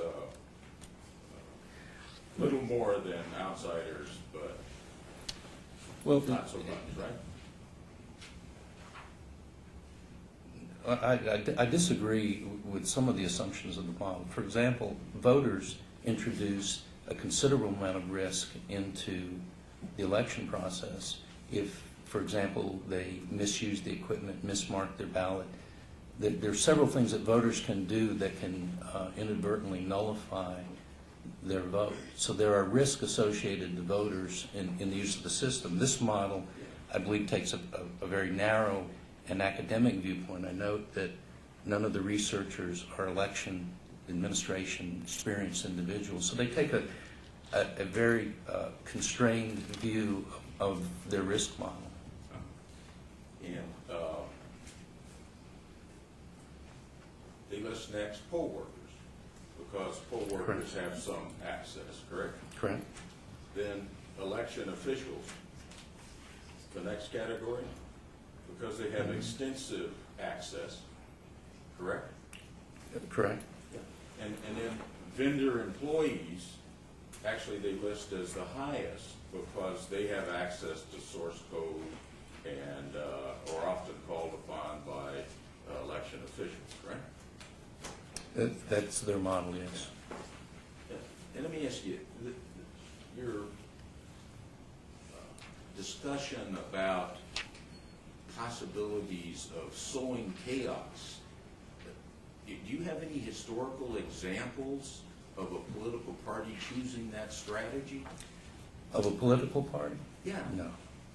You understand that in this case, it's a political party that is requesting this information, don't you? I understand that it is the Pima County Democratic Party requesting the information, but it is not clear to me that the receipt of the MDB file and GBF file requested could somehow be constrained to whoever individuals constitute the Democratic Party in Pima County. And I think we've seen evidence that these files, in fact, people have testified they're in possession of the Alaska MDB file. I think it's safe to assume these files get shared very rapidly throughout a confederation of people who have interest in them. How long has that Alaska database been out there? I don't know. Have you detected, and from all your information, all your buddies, have you anybody come up with a problem that has occurred because of that? I am not aware of a problem that's occurred because of it. You know, just you are and have lectured on what you call the Georgia system, right? That's correct. So let me just explain so we can understand where you come from and what the situation is in Georgia for comparison to this state. You have 159 counties in Georgia, correct? That's correct. And in Georgia, political parties have no special observation rights. Isn't that correct? Political parties as institutions, that's correct. Individuals do, but not parties. And your election center has not had a single instance in which you've had interaction with either the Republican or Democratic Party on an election issue. Is that correct? Well, certainly we've had dealings with members of the Democratic Party, members of the Republican Party, members of the Green Party, members of the Libertarian Party, but as formal representatives of those parties, no. And in Georgia, there are no laws or rules concerning pre-election printing of summary reports. Is that right? I'm not aware of any. Yeah. And it's up to each of these 159 counties with their 159 courthouse crews to initiate and conduct some sort of audit or investigation, right? Some sort of audit or investigation of what? Well, in Georgia, incidentally, all the machines are touchscreen machines, the TS machines, aren't they? No. No? How much of the state uses TS and how much not? I've misunderstood the situation. Georgia uses a uniform technology. There are 25,000 R6 touchscreen units, but there are also hundreds of optical scan units that are used to process mail-in absentee ballots. Okay. So your mail-in absentee ballots they use the optical scan, same system we use here? No. What kind is it? It's a Diebold Vote 1.94. Okay, it's a different model than our OS. It uses different software. Okay. And then everybody that goes to a poll, though, just touches the screens. That's correct. Yeah. And actually, are they given some kind of little card they can stick in The system requires a voter access card, yes. And then, did they pull a curtain? Is that a private deal in there? No, there are no curtains or lever machine concepts. Okay, so when they're in the machine, though, can people watch what they're touching? We have a protocol for the arrangement of screens. The units themselves have privacy screens that come up on either side. They're plastic screens. Right. But we recommend that the jurisdiction place the machines in such a way that neither poll managers from the check-in desk can see the activities of the screen, nor can other voters observe what is occurring on the screens. Okay. And there's no paper receipt in Georgia, none of this paper roll that the TSX has, like Pima County. We have used TSX VPAT in a pilot project in election, but it is not a standard part of our election configuration. In your outfit, determining whether insiders have rigged an election in any of these 159 counties is well beyond the scope of what your group does, correct? The Secretary of State has an Inspector General that's responsible for investigation of any allegations of fraud. We might be called on to do forensic support, but that is not the responsibility to lead the investigation of our unit. Yeah, but the Secretary of State, are you aware of any investigation that they've done of fraud other than, well, any fraud investigation? Oh, yeah. Yeah? I thought you told me the only thing they had done was a machine wasn't working in a poll. The investigators investigate voter fraud, particularly in absentee ballot fraud. That normally does not involve our unit because the investigation usually focuses just on procedures and handling of absentee ballots. Okay. There's no Secretary of State audit procedures. These procedures in the county are not audited by the Secretary of State. Would that be right? I don't know that there's a formal audit procedure. That's a term that has a separate meaning of doing an audit. The Secretary of State has the authority, in my understanding, to investigate any allegations of voter fraud or election fraud.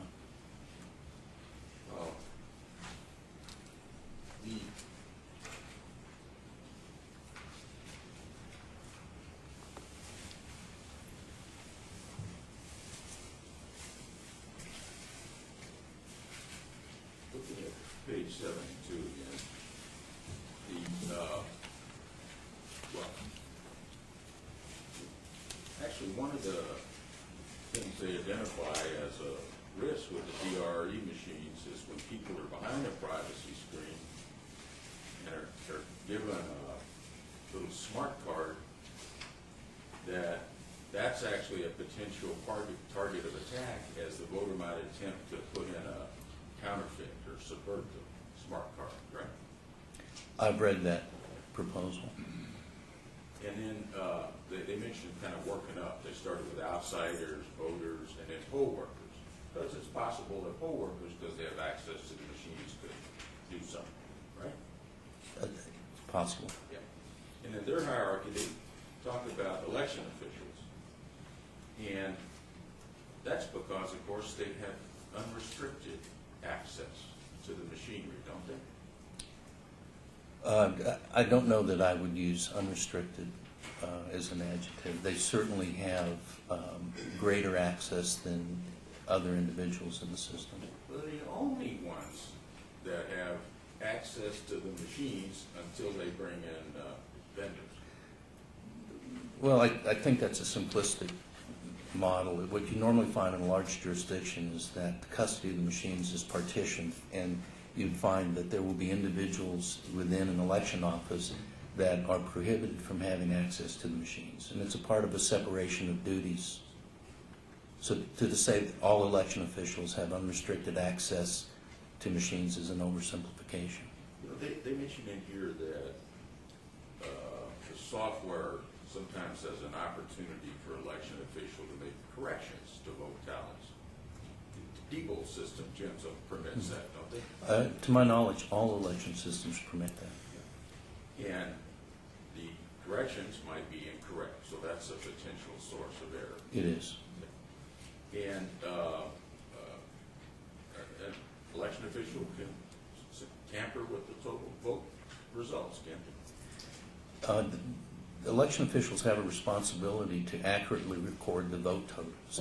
If there is a processing anomaly, for example, the failure of an optical scan unit at a critical point in the process, the election official has to have the ability to enter the vote totals manually in order to generate the reports required in the jurisdiction. There may be statutory requirements for those reports. So that is, again, one of the trade-offs that we often find between efficiency and effectiveness in systems and security.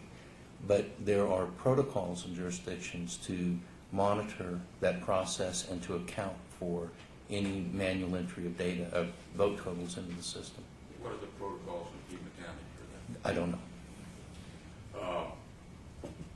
Any person who has physical access to a general purpose computer like this can take control of the computer, right?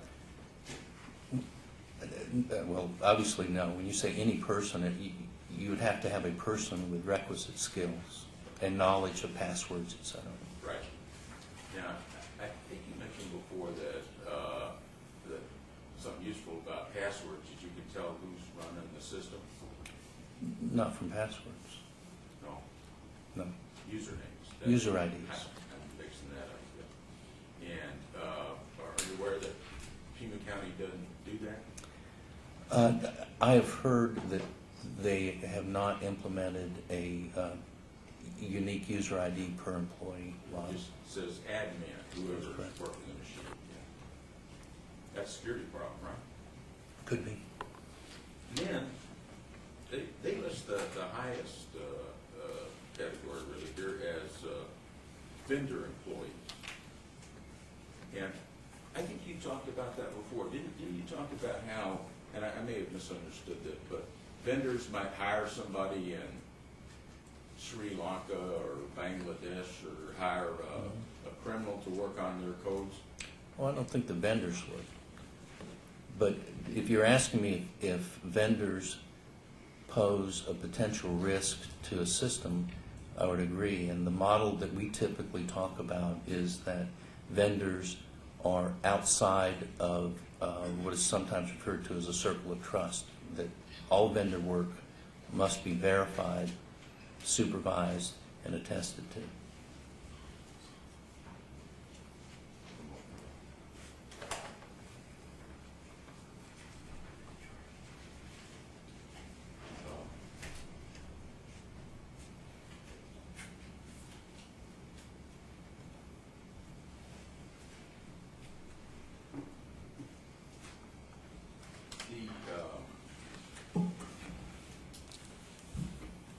Have you read that section on page 73, 8.3.5 on vendor employees? I can ask you about it. I don't know if you have any recollection of reading it, but they mentioned here something that's interesting, which is that with the vendors, even if it's a certified software, that the vulnerabilities can be in the certified versions. Would you agree with that? Well, I think I would agree with that, but I think if you look at the development of the malware software industry, multi-billion-dollar industry, virtually every software system has the potential for vulnerability. So this is not distinctive to election systems, but I think it's a good observation in the care that needs to be taken in the custody of and the stewardship of these systems because of potential vulnerabilities. Right. And the GIM system is the global election management system. That's correct.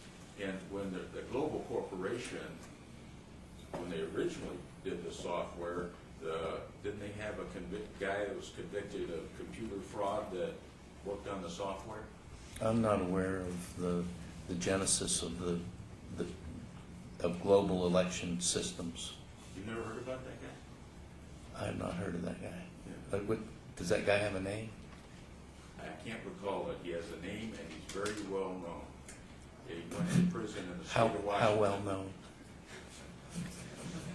Well known to outsiders who are concerned about security.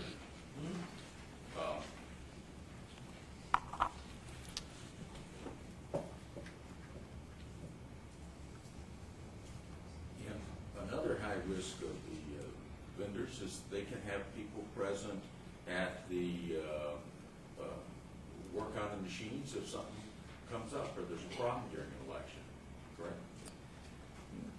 If a jurisdiction chooses to contract for election day support from the vendor, then there may be vendor employees or there may be vendor contractors in the jurisdiction to assist with the support of the equipment on election day.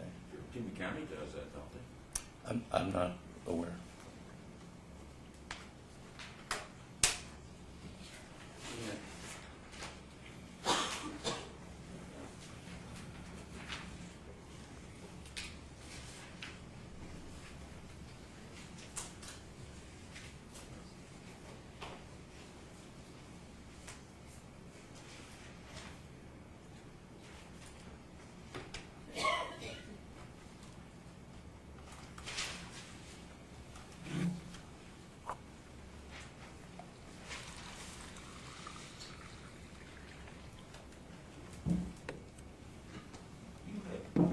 Testified, sir, about the possibility of a brute force attack for Jim's password.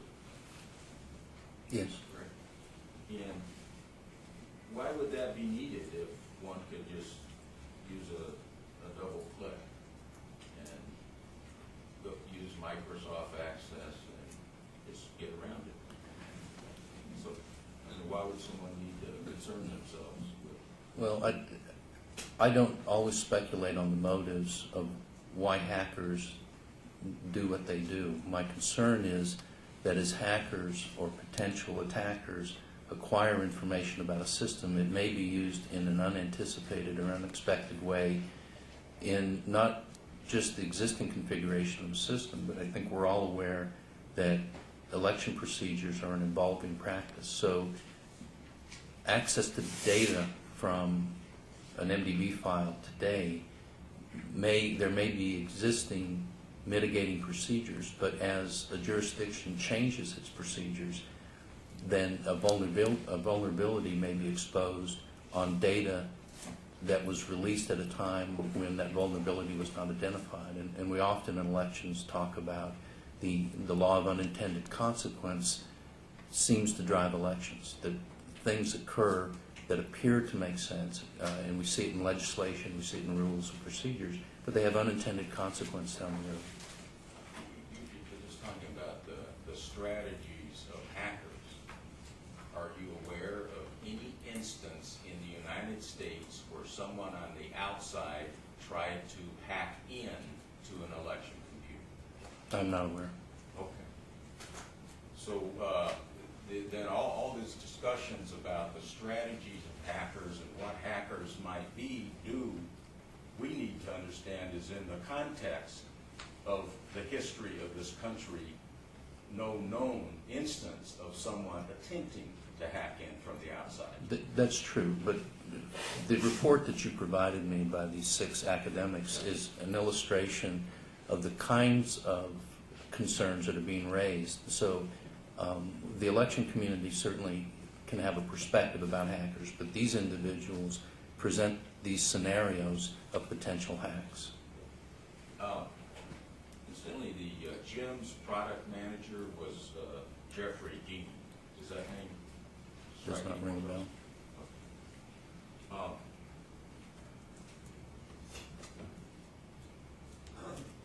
You heard, you were here when Dixie, nice woman who's from Gila County, testified? Yes. And she talked about Bill Broyles and his committee or company with these 8 employees. That's kind of a risky deal, isn't it? Having a private company that puts together the ballots and sends that information to Gila County, and they have no idea who the employees are that work there? It imposes certain risk, but it may mitigate others. For example, if a jurisdiction does not have the competency to build the ballots, they must build the ballots. They do not have a choice of not building the ballots. So I think a jurisdiction would have to look at the risk balance of having the ballots built by a contractor versus using unqualified employees to build the ballots. Right. And so it lacks the specificity to understand if he has zipped and encrypted the database and mailed it as an email attachment, posted it to a secure FTP server, or actually posted it to the GEM server. And I thought her testimony did not enable that determination. So I would not draw a conclusion from, in fact, the Gila County's method of moving databases. okay. You talked about spoofing and people trying to sow chaos. Do you have examples of that? Well, anecdotal. A guy used a hammer to break a DRE machine at a precinct, I believe it was in Pennsylvania, Yeah. in the November 2006 election. Knew he would be arrested, but did it as a way to make a statement. It was very disruptive, as you can imagine, at the precinct. But that's an example. Would you agree that these supposed possibilities that there's no record of them ever happening in the United States are not weighty risks? No, I have to say, election officials do not have the luxury of not being careful stewards of these systems. History is full of unanticipated events. And so if an election administrator were to ask me, should they lower their guard on any aspect of security, should they declare that there is no harm in any activity, I think uniformly I would say, think it through. Weigh the consequences. Be prudent, be thorough, be careful. So the temptation to jump to an early conclusion and say there is no harm in this, and this can be a universe of things, that is not prudent stewardship. That needs to be carefully thought through. Do you understand that in Pima County there has been no one auditing, there's no independent review of what's gone with our election computer? I am not aware. That assumes facts is not in our. I'm not aware of what Pima County's internal audit and control procedures are regarding the elections unit or any other unit. Okay. You testified about something earlier, and I may not have got the notes down, and I want to understand this. The situation you posed of significance was that if on election day, when there was voting out of the precincts and a hurricane came along and destroyed the administration building and wiped out the computers, that would be able to finish counting the ballots by going up to the Secretary of State and looking at her copy? Was that what I heard right? Her copy of what? Well, the way I understood the story was that what the database that's filed with the Secretary of State, that could be used by Pima County to count the ballots If it was after the hurricane had destroyed the building and the computers and the backups down here in Tucson. If it is a current and valid election database for the election under consideration, Right. then it can be used to process the memory cards at a equivalent or remote counting center. Right. I heard that story right, didn't it? Is that what you said? Well, if what I said is what I just repeated, then And, of course, since you read 16445, the law really said she's only supposed to use it for, fraud investigations, correct? I would have to look at 16445 again. But anyway, I agree, it's probably a good idea. If the hurricane wipes out everything It's an here, excellent idea. probably we could use her machine.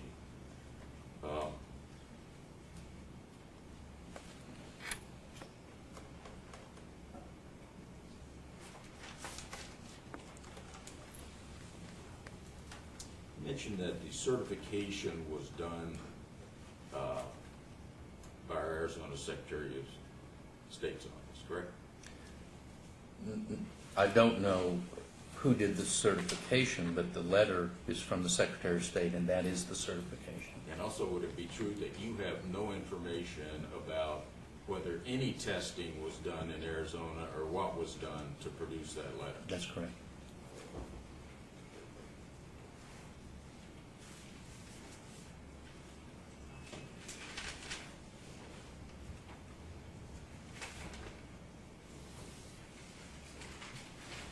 I think you had testified too that it's very expensive to, it costs $1 or $2 million to test these systems.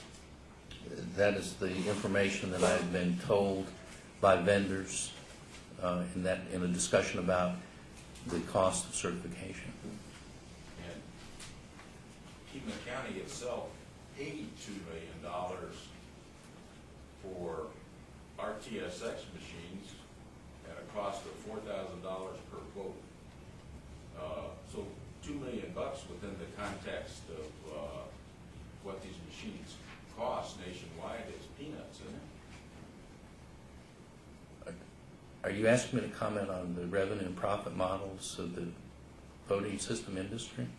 Yeah, really what I'm saying is $1 million and $2 million in the context of that industry is a small amount of money. Yes, so you can comment on it. It may not, because if the certification is done for an individual jurisdiction, then that jurisdiction has to bear in some way the pass-through of those costs. So if a small jurisdiction wants a unique system that cannot be vended in the development cost and the certification cost spread across a large number of jurisdictions, then it could be costly to the point of being prohibitive. In the example that you gave, if that system was developed uniquely for Pima County, then it would, if your numbers are correct, it would double the cost to Pima County for acquiring that system.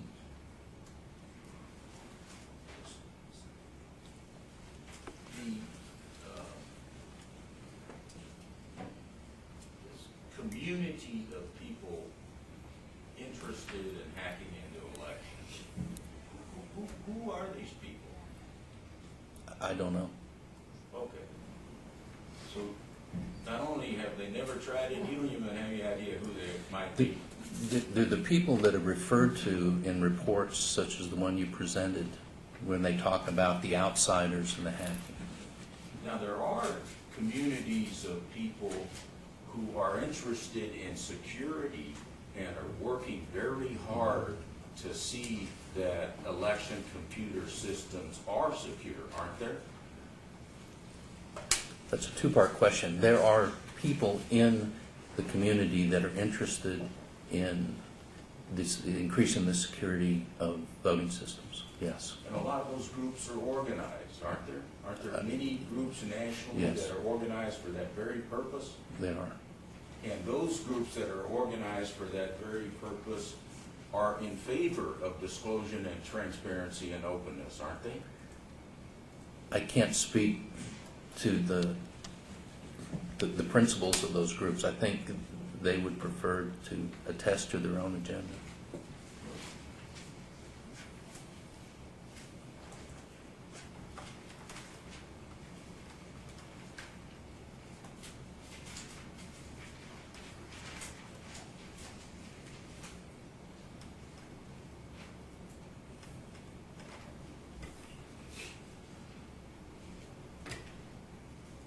Incidentally, HAVA does not require computer voting. Is that correct? HAVA attempts to be technology specific. What HAVA does is require performance, and specifically if you're referring to Section 301, it requires that voters with impairments, whether they're motor skill, visual, etc., be able to cast their ballots secretly and independently. So there are lots of counties that have paper ballots that count nationwide, aren't there? Are you talking about paper ballots that conform to Section 301? I'm just saying, today in the United States, are there not many counties that count paper ballots by hand? There are many jurisdictions that are not in compliance with HAVA. There are many jurisdictions that, because they do not hold federal races, are not required to comply with HAVA. Therefore, if you're looking at municipal elections in particular, many municipalities have the option of using hand-counted paper ballots because they are not required to conform to HAVA 301. That answers my question. I may be wrong, but at least answer the question. Are there not many counties in the United States that count ballots, paper ballots, by hand? For county elections, I'm not aware of any. Okay.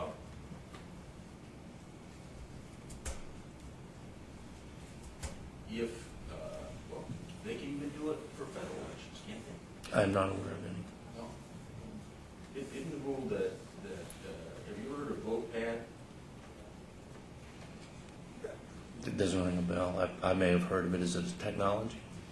You know, it's a real simple system with a plastic sleeve that's used to comply with for handicap voting situations for counties that use paper ballots and don't use machine. That's sort of Does it enable a vision impaired voter to cast their vote independently? I believe it does. And how is the ballot transferred to the ballot box? It creates, I believe, a paper ballot. Mhm. I've seen the system, but I've not, so perhaps you could describe it and I can comment on it. Mr. President, we're going to link back up to the MDB files.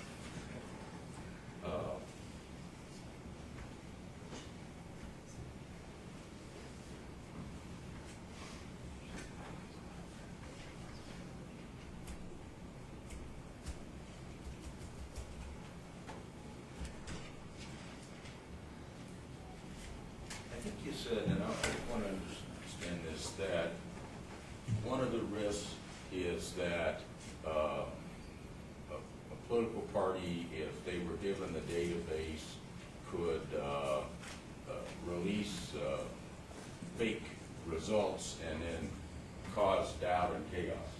Your Honor, I don't think that's what the testimony was.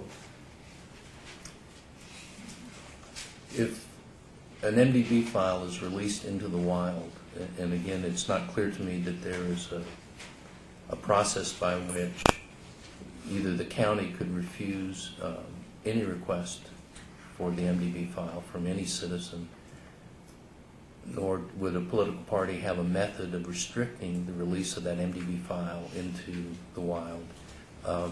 I base my conclusion not on the receipt of the MDB file by a political party, but the assumption that it in fact goes into the wild.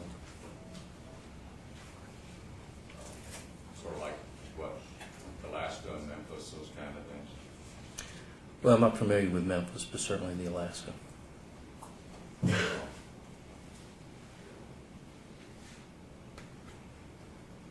one moment, Joe.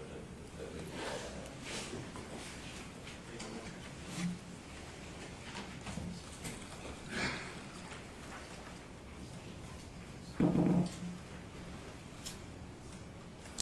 You have said that someone could sow chaos by creation of a fraudulent ballot obtained by release of the DB file after election. Is that correct? That's correct.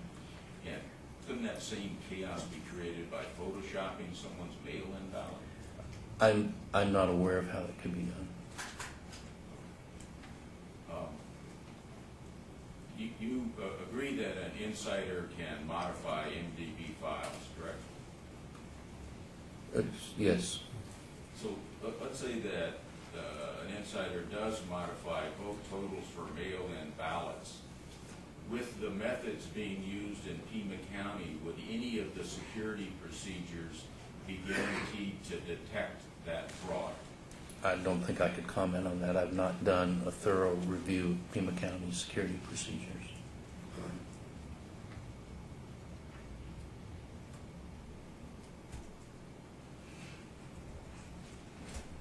Let's say that there was data corruption that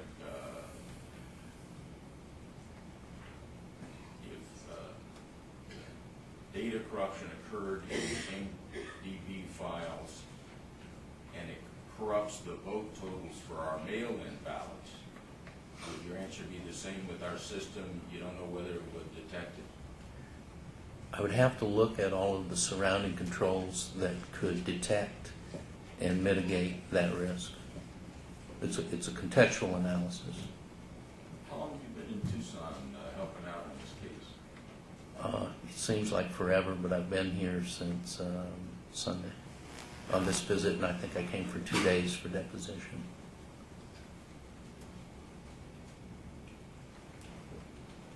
I think that's all I had. Pretty direct. Thank you, Your Honor. Professor King, Mr. Risner took a lot of time talking about red herrings. I want to talk about red herrings a little bit also. He spent a lot of time talking about your familiarity with the physical setup of the Central County Jim's server in the Pima County Elections Division, and you testified about what you had seen there. Mm-hmm. And from that, he talked about physical access to the server. And I believe you said that you didn't see network cables or other direct access, physical access. Well, I didn't do a thorough inspection. I saw essentially the racks that contain the server. But what we're talking about when we talk about sowing chaos, that doesn't have anything to do with physical access to That's the server, correct. does it? That's correct. So that doesn't really have anything to do with that. Correct. And if you were going to do this kind of chaos, it would be most helpful to have the MDB file. It would. And again, on the topic of red herrings, if I understand correctly, it doesn't have to be a political party to sow chaos. That's correct. And that wasn't your testimony, was it? I did not identify by any organization.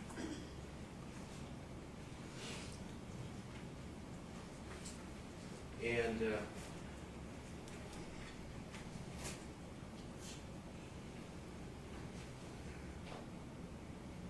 if you've got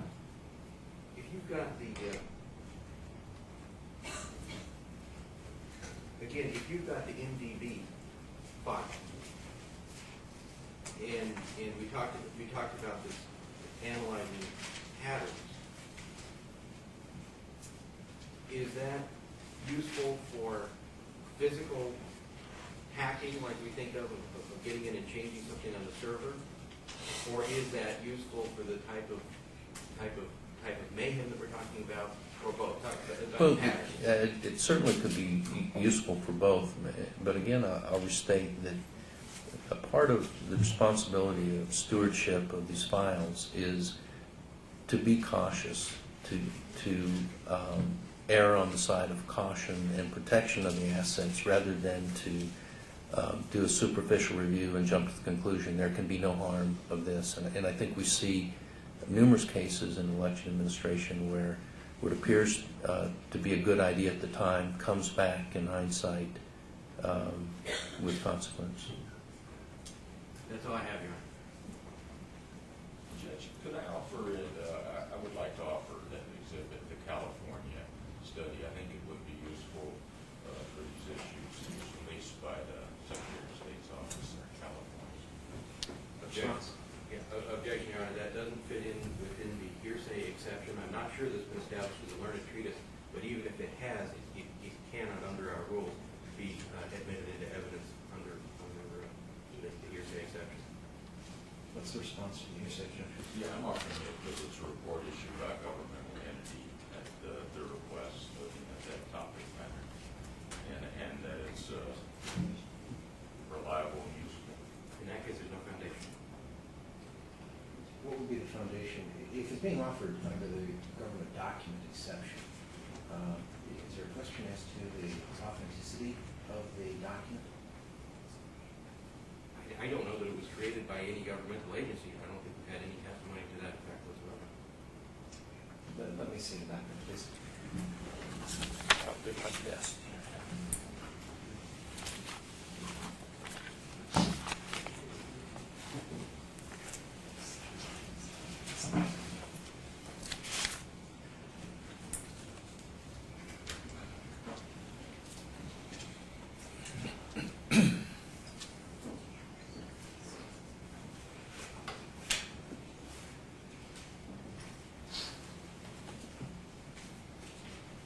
Mr. Risner, can you respond to the foundational objections that there's been no evidence that what's typed on the front page is indeed true?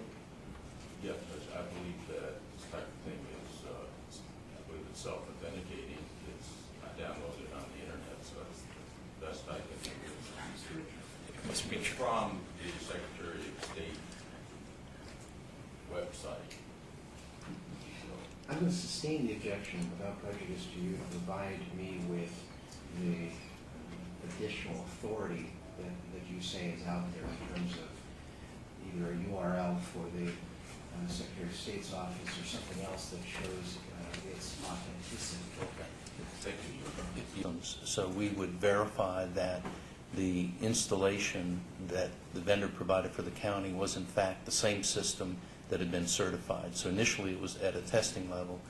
As my unit assumed the responsibilities for ballot building for the state of Georgia, I became more familiar with the functions of the product. Have you ever used it to set up a ballot? I have not. Have you ever used it to program a card? I have not. Besides training you may have received from Diebold, have you received any other training on GEMS? No. Did you receive any training beyond your initial contact with it in 2002? I have a staff that briefs me and gives me information and demonstrates new features of the software. So if that constitutes training, yes. Does your staff receive ongoing training about GEMS? Our staff is incredibly expert. Our staff may be more expert than the actual vendor in the use of the product. So we have been using the product now, and on occasion we are consulted by other jurisdictions rather than the vendor on the function of the product. Does your center have access to the source code? Yes, we do. Have you ever personally examined an MDB file that has been used in an election? Yes. What was the context? Berrien County special election. That's one that comes to mind, but I've looked at other elections that were done in the state of Georgia. Was that for forensic purposes? Yes. I've heard considerable testimony, and you were asked some questions about the Alaska MDB file.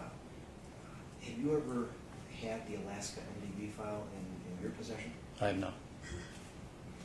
When was the first time you heard anything about the Alaska MDB file being released from the election officials? In depositions taken in Pima County. As I recall, your deposition was taken last month. That's correct. So any information you have about the release of an MDB file relating to Alaska is 30 to 45 days old? Yes. Was after you heard about it in your deposition, did you ever speak with anyone else about that, such as your staff? Yes. Do you now have an understanding about more of the details of the Alaska file based on those conversations?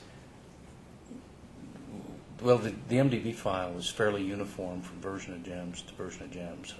So although I have not inspected the Alaska MDB file, I have concluded that it is a legitimate, the file exists, it conforms to the GEMS construction, and I have asked our staff to assess our own internal procedures for risk associated with the release of that file. What is your understanding of when it was released? I believe I've heard a testimony was released in 2003. What is your understanding of how it was released? My understanding it was released as a request, a public records request. So it's your understanding that it was released in a lawful manner by the election officials to someone who had standing to make a request? That's my understanding. What is your understanding about the number of MDB files that were released? I'm only aware of a unitary description. I have not heard of plural MDB files. Do you have an understanding as to which election it pertained to? I do not. Have you received any reports back from your staff about what is the potential effect on the use of GEMS software arising from that release of the file in 2003?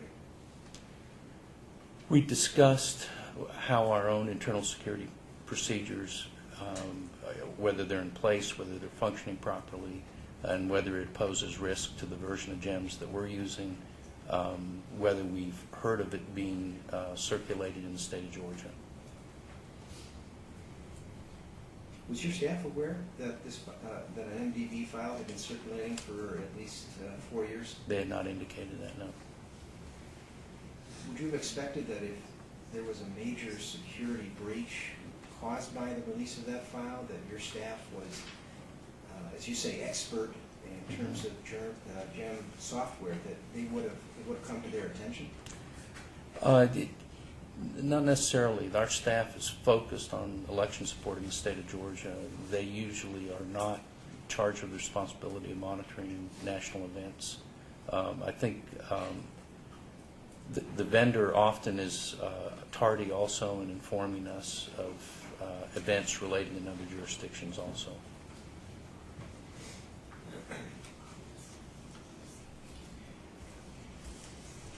We'll move on to another topic.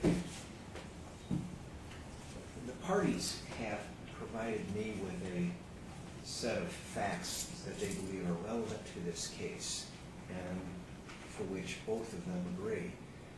One of these facts is the following statement. There are significant security flaws with the architecture of the GEMS software. Were you aware that that is a uncontested? Were you aware that that is a uncontested fact in this case? I am. Do you agree with the substance of that statement? Yeah, I think that the question I have is significant. I do agree there are security flaws. I think clearly having multiple methods of accessing the MDB database constitutes a security flaw. What are the multiple methods?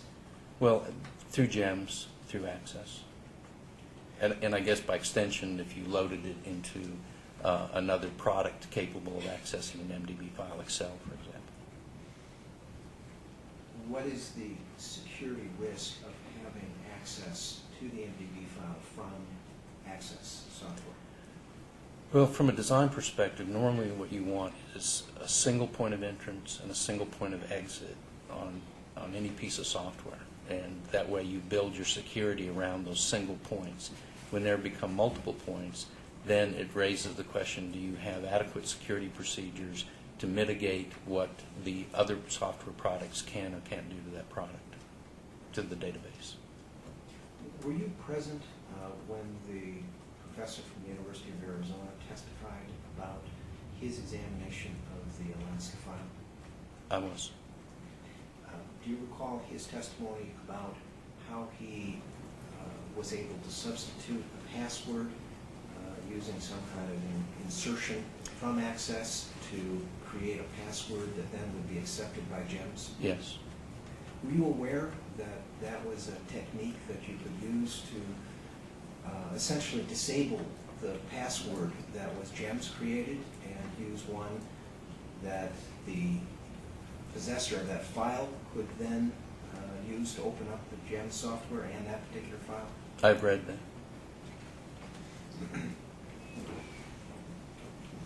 Is that part of the security flaw that you would be concerned about? It is clearly a concern of mine.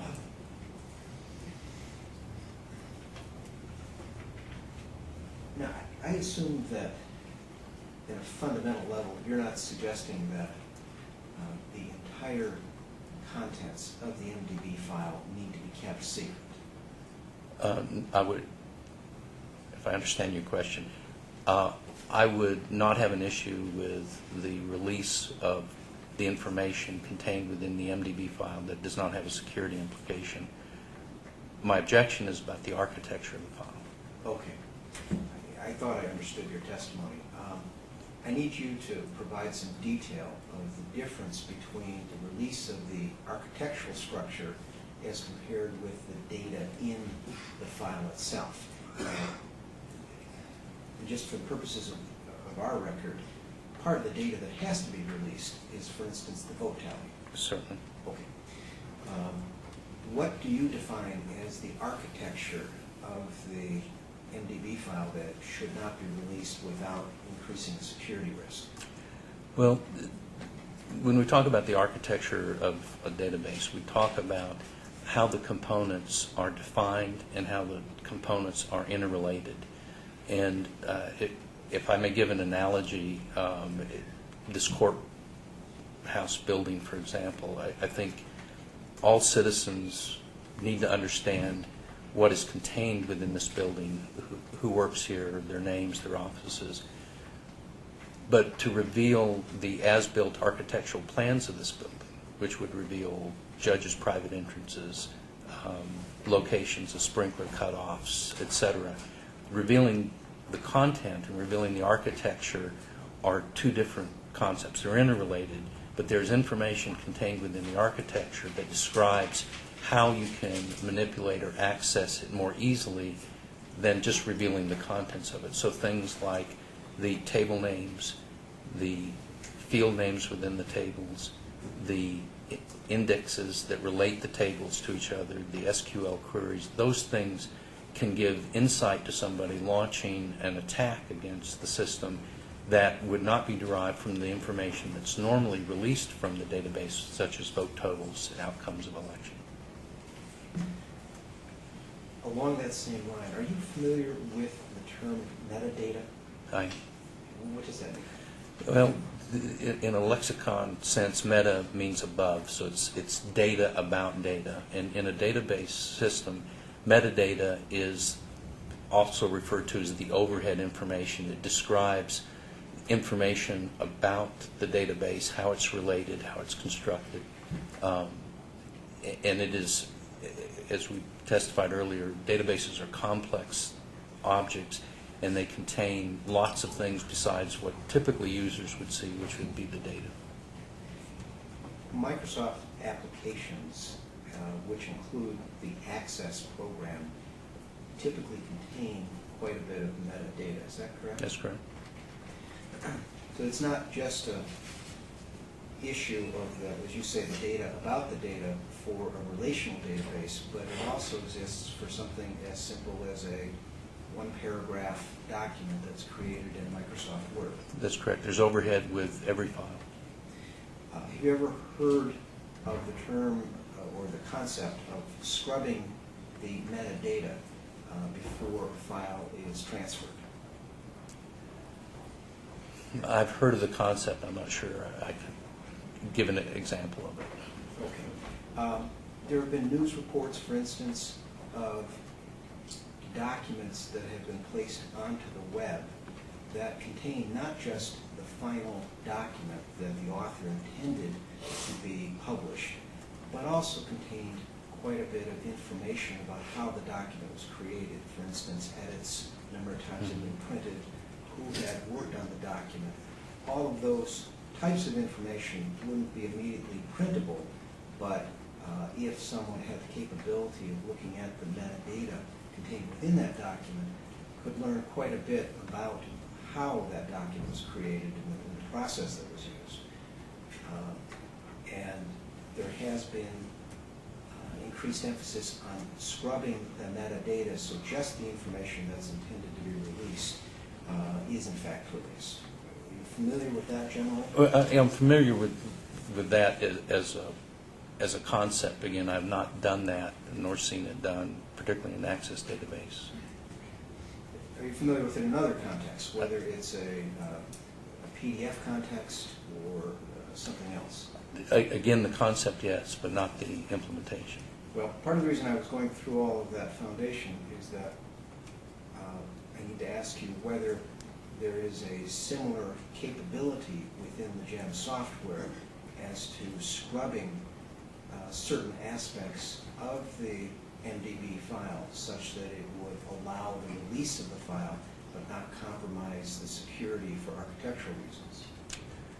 I am not aware, and I would be surprised should such a utility exist within GEMS. Why would you be surprised? Because of the legacy of GEMS. As I think has been testified to, these products were designed in the mid-'80s, early '90s, and they're legacy products, so they carry forward with them core functions that in many cases no longer are utilized. The notion of building into that system a tool by which data could be scrubbed for a purpose, a jurisdictional purpose, is typically not done in voting system software. That would be, in my experience of talking to vendors and looking at systems, I'm not aware of that capability, and until this discussion, I've never heard it discussed. Let's talk about it from the perspective of what I've heard from testimony from Mr. Crane, as well as some testimony from you on this point of if an MDB file is ordered to be released, then it would be prudent to start over again from scratch. Tell me what is involved in starting over again from scratch as compared with using a prior MDB file. Probably the most significant element of starting over from scratch is the entry of the codes for the vote centers, the districts, and the precincts. And in a large jurisdiction, that would be a table with maybe 1,000 entries. And so going back then and proofing that each one of those entries is correct can be, depending upon the jurisdiction's audit procedures, can be a very complicated process. In Georgia, we audit the proper construct of the MB database through a visual review accompanied by an audio review so that our reviewers have input from 2 sensory sources. And it can take hours to go through a database to just confirm the precinct assignments. And I think that alone would give me concern about the reconstruction of an MDB file. Is the issue that the data has to be manually repopulated? That is a part of it because of the potential for transcription errors, but whether it's manually or automatically generated, it still has to be verified. It has to be hand-proofed? Yes. Hand-proofed in a labor-intensive way. Next, I want you to assume that for the same election, 2 different GEMS operators have created a database for the same election. And that's why I'm calling this hypothetical. Would the structure of the 2 files be the same? If they're accurately constructed, they should be the same. So recreating a database from scratch doesn't mean that you're changing the architecture. It means that you're having to input the data again, and that increases the likelihood of some kind of error as just part of the input process. That's correct. In fact, the process would mandate that the architecture be identical.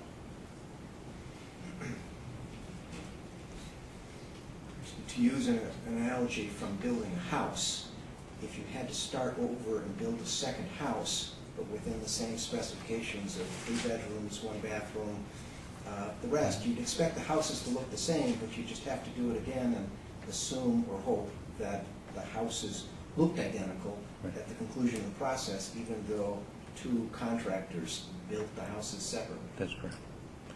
And given the hundreds and hundreds of entries that are made, the larger and more complex the database, the greater the likelihood that the identical process would not be followed. Now, in terms of the fundamental purposes of the GEMS software, as I understand from your testimony and the others, it involves the following. One is to print the ballots that are to be used for the election. A second function is to program the cards that are used with the machines. And then a third function is that the GEMS software directs the readers at the time that the votes are counted. And then the 4th function is that it actually tallies the votes according to the races, the precincts, and other categories. And then finally, it's required to be able to print the vote results for the public dissemination. Yeah, I think that's a fairly good general description, although GEMS, of course, in and of itself does not print ballots. It produces ballot images that, if they're optical scan images, are then sent to a printer, and they're printed at the What is the printer. format that GEMS produces the ballots to be printed from? You know, that depends upon the printer specifications, and there are options, but it can be ultimately a postscript file is preferred, although PDF is an option. And Does it rely on whatever drivers are available with the operating system? no, there's additional software that's required to produce and translate the postscript files. And PostScript gives the jurisdiction the ability to, because it's something called a raster image, to infinitely scale the image so that you don't get pixelization or distortion as you expand or contract the ballot. Any other corrections or additions to the list of functions that I've identified? There's also an archival function. You need the ability to either burn the election results to a CD for, depending on the jurisdiction's rules, but I think that could come under that general category of accumulation of reports and et cetera. Printing of reports would include electronic printing, essentially. Yeah.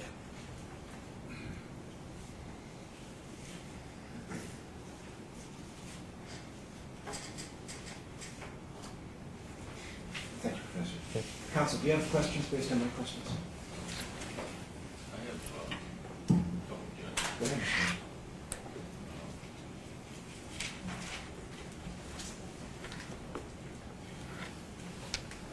If there was metadata existed within the MDB files, would not that be a benefit in an audit in seeing the history? It could be. And is it true that any redaction of the MDB files would eliminate potentially timestamps, date stamps, file sizes, or other information critical to independent auditing? Depending on what is decided to be redacted, it could reduce the amount of forensic evidence in the file.